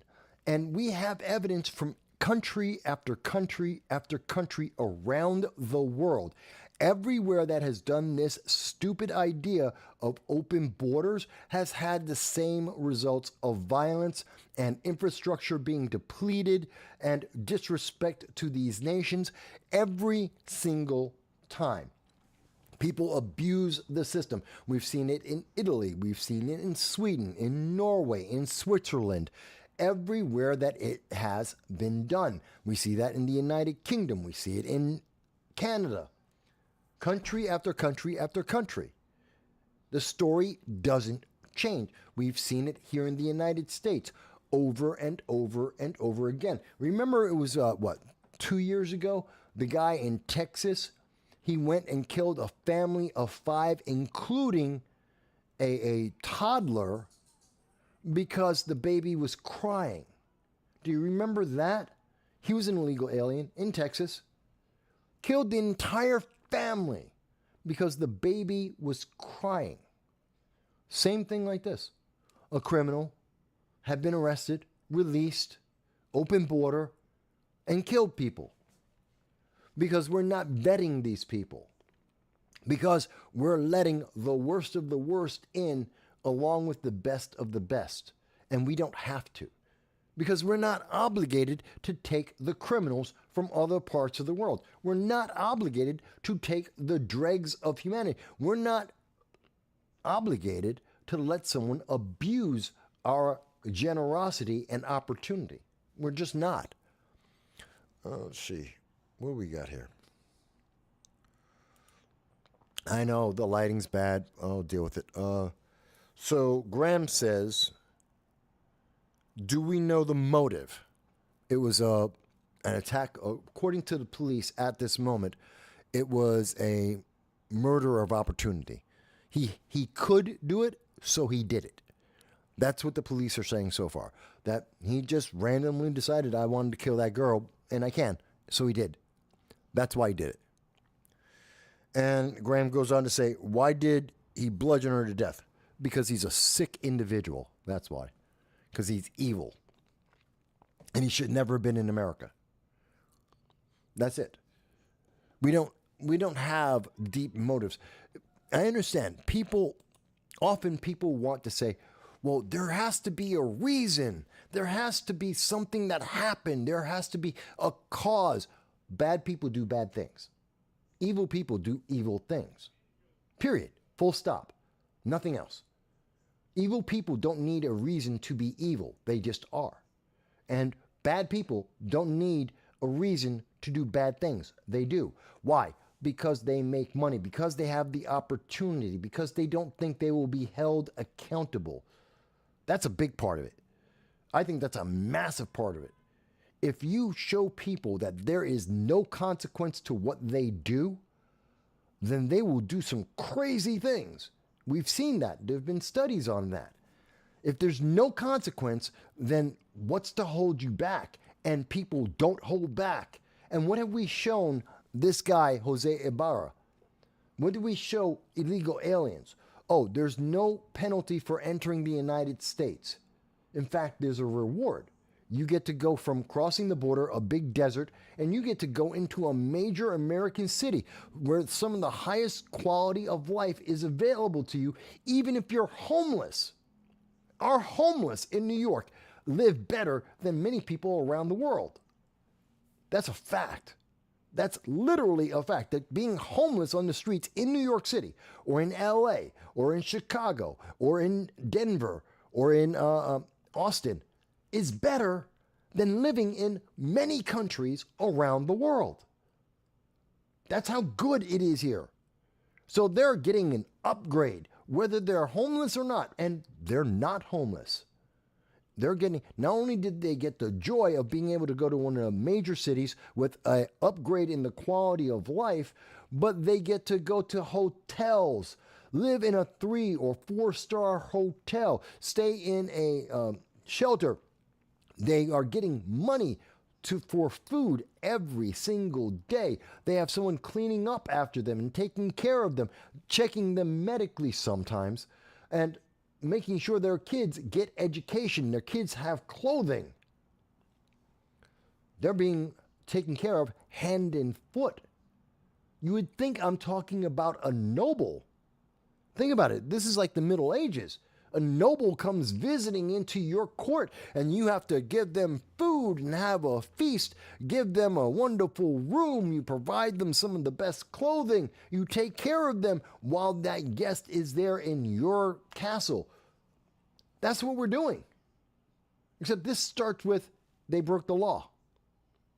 And so there is a benefit. No, the consequence is positive. It is a benefit. It reinforced. You broke the law, we reward you. And then when that criminal breaks the law again and gets caught, God knows how many times they broke the law we didn't catch, but they break the law again, they get caught. And what happens when they get caught that second time? Oh, we released them. What? Yeah, we released them. Sanctuary city. They didn't get deported because not only did they break the law to get in the country, now they violated even more laws. So they're even less trustworthy. They're less reasonable to have in our country. We have more of a reason to get them back, to deport them, to send them somewhere or anywhere, but not let them stay here. And we reward them again. Oh, you're a bad boy. You know what? Show up in 3 years, 6 months, whatever it may be. Show up at some point in the future and just don't do it again, okay? Goodbye. And we let them go. They get to keep the housing. They get to keep the money. They get to stay in New York City or the major city. They're free and clear. They're walking around. They're not in prison. That is a win. A massive, huge win. They're not being threatened with being deported because they're in a sanctuary city. So no one's going to deport them. So you get to stay in America for breaking the law and getting caught repeatedly. So then they go into Georgia, another state, break the law again. Oh, it's with the education system. And, you know, they don't want to turn in any illegal aliens. They are more than happy to turn every college into a sanctuary city, into a sanctuary place where the law doesn't apply. They get to pick and choose which law they wanted. Well, guess what? This guy picked and chose which law he wanted to follow. He chose murder, not going to follow that one, and he killed somebody, allegedly. That's what happens when you pick and choose which law you want. It's a consequence. This is a consequence of the left. The left is evil when they do these things. This is evil. We could have stopped this. Let's see. Graham says, what security measures do you think could have been implemented to prevent another situation like this? I've been saying it repeatedly, Graham. Let me say it again. What could we have done to prevent this? Close the border, vet everyone who comes over, make sure that they're not gaming the system, don't give them anything for free, give them only the basics to survive, do not impede the quality of life of any American citizen for any illegal alien, period. When they commit a crime, punish them and deport them. That's how you prevent this. This is very simple. It is not a difficult process. And in fact, all of this is already legal. You don't have to pass a single law to do what I've just suggested. There isn't a single law that is necessary to be passed to do all of the steps that would have protected this young woman in Georgia, that would have prevented this senseless, unnecessary murder. All you had to do, follow the law. The law already exists. All we had to do was follow the law as it exists. But progressives think they know better. Progressives have feelings, and their feelings are more important than our truth. Their feelings are more important than law. They feel like they know what they're talking about. They feel like they can trust Jose Ibarra. Well, guess what? The facts aren't their feelings. Facts are empirical. Facts have no concern about how they feel. The law doesn't care how a progressive feels, and the law would have actually protected people. Feelings helped some Democrats get reelected. I can't say it more strongly than that. So Graham goes on to say, hang on. Graham goes on to say, I'm thinking that one business solution is AI-assisted drones that follow you from above and relay the video to locate law enforcement. Don't even go that far. I don't need that. Don't come into my country, period. You're not in. You failed the vetting. You're a criminal in your country. I don't want you in my country, period. Full stop. Done. How about that? First time you commit a crime, don't care what the crime is, you're deported. Get out. Done. Just I don't want to follow you. You're out. You're done. Graham goes on to say, I mean non-political solutions, as in what can we do if the federal government cannot be relied on to do what is necessary? Local government arrest the person and throw them in jail. Forget about the federal government. The federal government failed when they didn't do the background check and let them cross the border. Fine. When they got in New York City had the opportunity, because this guy committed a crime. Let's say we forgive that he broke federal law. Well, the next step is he then broke the law in New York City. New York City had the opportunity to hold him accountable and deport him. They could have done it, or at the very least, hold him in jail so that he could then be deported. But they chose not to. So again, it's still simple. Follow the law. The law was well thought out. It covers this completely. It would have prevented this. That's what we do. Local government, follow the law. Federal government, follow the law. It is literally just that simple. It takes nothing more than following the law. And people think, well, Mike, it's not that simple. It is that simple. The only way it's not that simple is when progressives get involved and they say, but I feel like you just don't understand. They love to say this. I feel like you don't understand. I don't think you feel you understand what's going on here. You don't feel it. You're thinking about it too much. You want to be too much to the law. Yeah, I do. Yeah, because it's empirical. Because it doesn't change from person to person. Because I know what the outcome is going to be, and I can count on that. I can adjust to that. I can quantify that. It really is that simple. Dow goes on to say, I don't curtail the right to self-defense if there were people around the victim could have stepped in for her defense someone could have stepped in for her defense, or she could have defended herself. I don't know if owning a firearm would or would not have helped her there. Perhaps being able to own a firearm would have been a deterrent against this guy. I am absolutely 1,000% in favor of every single woman in America.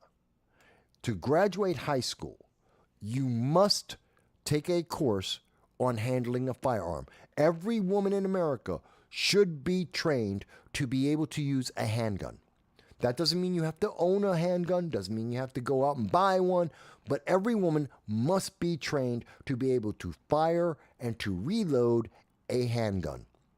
Not just a pistol, but a pistol and a revolver. That's it. And you can't graduate high school until you can do that. You have to be able to hold it, shoot, take the safety off, shoot, hit the target you're aiming at reasonably, and reload. That's it. And you cannot graduate high school without that. That's what I would like to see. And I would want that published and publicized, that every year, every single woman, 100% of the women graduating out of high school know how to use and wield a firearm. Period. Full stop. That would help to protect women. That would enable women to be able to protect themselves, as well as passing a law that says, hey, women will not be stopped, to help motivate women to be able to carry a firearm. We have the Second Amendment. Enforce it. Allow women to use it. Rather than doing things like what Representative Sheila Jackson Lee with H.R. 127, where she's trying to punish women for protecting their lives. Kathy Hochul is punishing women for daring to want to protect themselves, because government can't be everywhere. And we have Georgia to give us a great example. The cops can't be everywhere you need them all the time. The government isn't going to be there to protect you. The Democratic Party isn't going to be there to protect you. I don't know. Maybe it's me. Maybe it's just me. But I don't think it is. How long have we been going? Oh, we've been on 3.5 hours. Cool. Let me move on. We're almost done here today, but I also wanted to talk about something that I thought was absolutely absurd. Absolutely insane. And that is, did you hear about Google Gemini?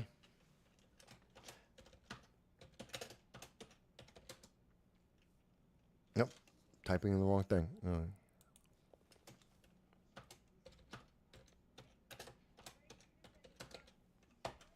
Google Gemini.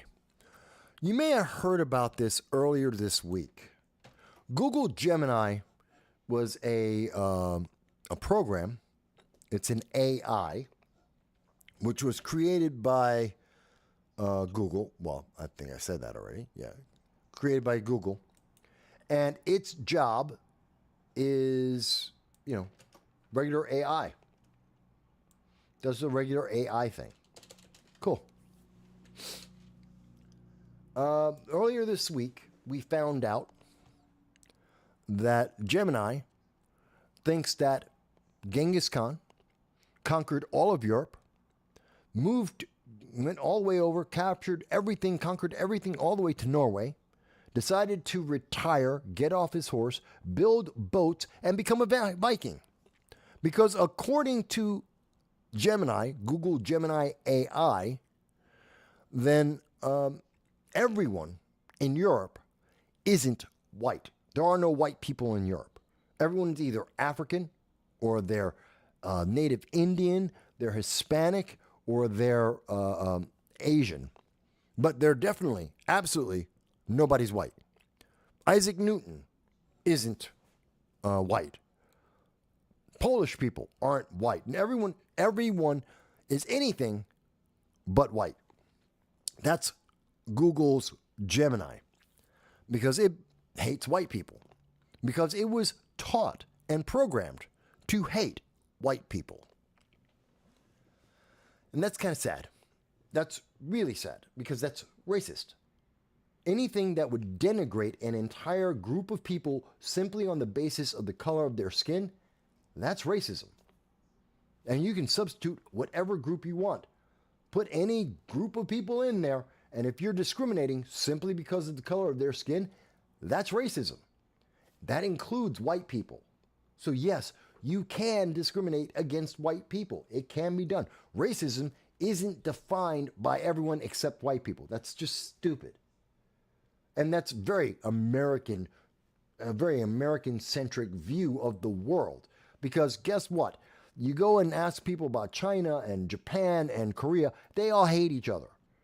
They have the same kind of racist issues that every other country in the world has. It's not about whether or not your skin is white or black. There are more things going on in the world than just white and black that happens in the United States. I know the progressives in the United States are amazed and cannot imagine that there might be an issue with being French or Moroccan, African or French, or being Japanese or Korean or being Chinese. That this may be news to them. They may not have realized that the rest of the world has issues as well. Some of them deal with race and religion and everything else, but they do. That's a reality. And so this AI was taught racism, and it shared that racism with the public because it decided that everyone had to be anything but white. That's why you had, when people were asking about 1930s Germans, otherwise known as Nazis, I don't even know why I worry about it. It's not like I'm going to be monetized. The Nazis, they're all black. According to Google Gemini, they were all black people. They all became Africans somehow. So it was sharing its racism with the world for God knows how long until someone caught them. And then that's when Google said, oh, we're sorry. We're really, really sorry. Didn't know we were being racist and got caught being racist. They had no intention of not being racist. They had no intention of not having the program do as it. This is exactly what they told the program to do. When someone asks you for a picture, make sure they're not white. That's what they told it. That's what it did. They're only sorry because they got caught. And those same wonderful, brilliant engineers have now decided and told the same engine, not only should they be racist, but they're going to be, I guess it's sexist, I don't know what the word is, that they have to support pedophilia, that they have to support MAPS, minor attracted persons, that pedophilia is okay. It's just a feeling. Again, this isn't me saying this, folks. This is the news. This is coming from, this is the Daily Mail. This is British news talking about this. It's news that came out today that we found out that they programmed this, and God knows how many millions of people potentially that it has been telling that, oh, pedophilia, it's fine. It's okay. Sexual abuse of children, don't worry about it. Not a problem. It's just a normal way of life. They can't help it.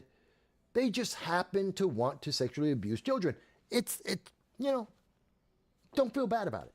Don't hold it against them. And if you do, you're the bad guy. You're bad people if you think sexually abusing children is a bad thing. Because MAPS, they got feelings too. Like I care. Because I don't.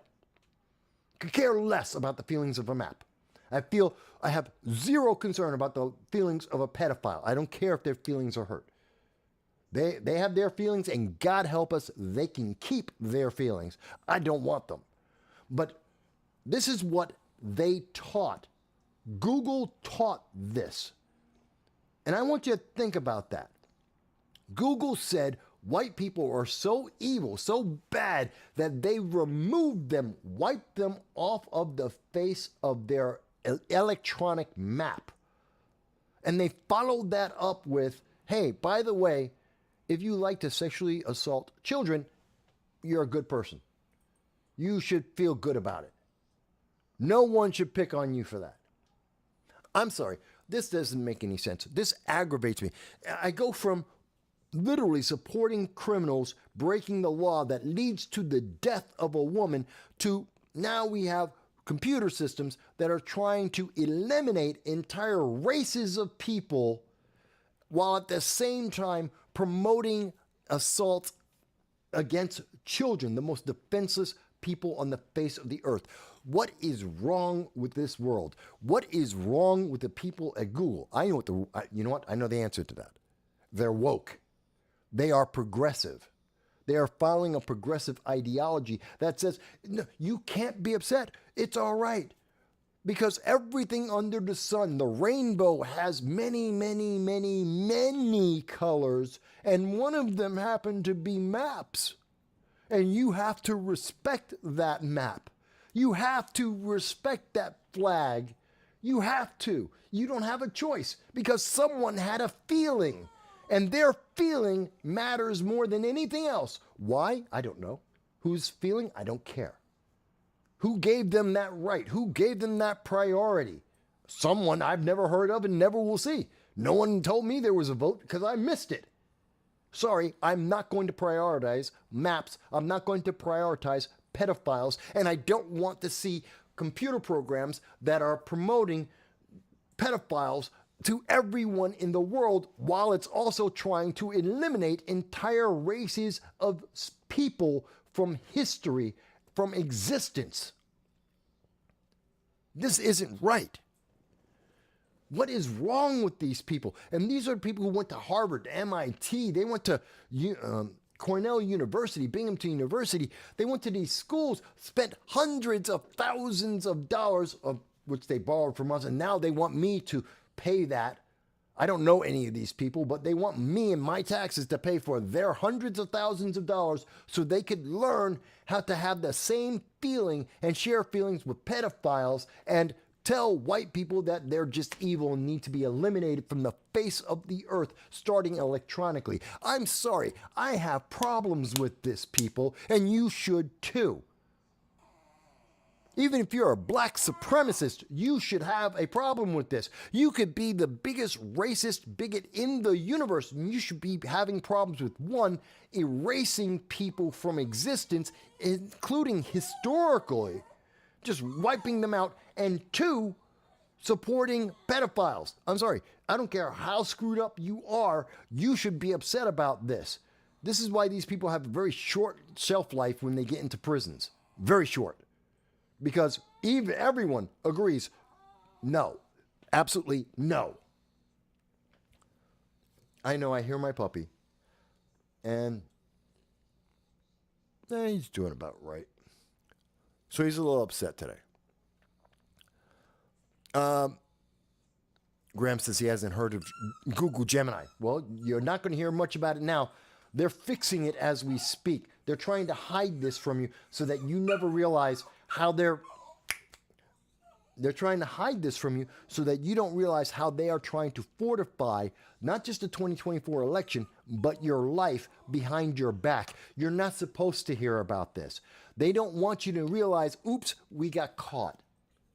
You may not use Google Gemini in the future because they got caught being racist and supporting pedophiles. So they want to hide this as fast as possible. They'll probably give it a name change as well. Grace says, George Washington was black according to Gemini AI. I know. And the Vikings were Asians. It's amazing. Graham says, it can probably be widely recognized that being attracted to a child is an obvious sign of illness. Massive illness. Absolutely. Everyone in the world does agree with that. There is a serious problem there, except their AI that is supposed to be tapped into the Library of Alexandria that has all of the records and information from the entire world. Except when its program says, yeah, but exclude anything negative. Exclude the things we don't want you to pay attention to. LGBTQAI+++, alphabet out the ass, folks. Look, I'm not against LGBT. Fantastic. Whatever. Have your sexual preference. Do whatever you want to do with a consenting adult. I don't give a damn. That's your life, your private matter. Enjoy it. Don't force it on anyone else. Absolutely don't touch the children. Life is simple. That's all it takes. We don't need alphabet soups out there. We don't need DEI. We don't need intersectionality. We don't need the crap. We just need, you want to talk about common sense? Real common sense. Keep your hands off children. Don't make programs that try to excuse people who put their hands on children. That try to promote racism. Turning George Washington into a black man is supporting racism. When you're telling me, no, this is how he looked. Oh, you didn't know. That's why you're looking. Oh, well, he is actually black. White people don't exist. I'm sorry, that's racist. That is racist. And if someone did that in reverse, if someone had an AI, and that AI wiped out all black people or wiped out all Asians or wiped out all Hispanics and told you that Ponce de Leon or Malcolm X or Gandhi, that they didn't exist, that they weren't there, that they were some other race than what they were, you would be losing your goddamn minds. Every progressive out there would be screaming at the top of their lungs, how dare you do that? Well, being white doesn't make it different. It's the same outrage. Okay, so we're getting ready. I'm about to go because I got to take care of the puppy because I hear him and he's upset. Grace says, please tell me they cannot change any of the information in the library files. Read-only access? No. No. If you can change it because all it takes is it reads the information like the picture of George Washington, and then when it's outputting it to you, it changes it. So the original information, yeah, it's still correct. You'll never see it. You'll never know. You'll never have access to the truth. You'll only have access to the interpretation that some progressives' feelings created. Because this is what it did what the program told it to do.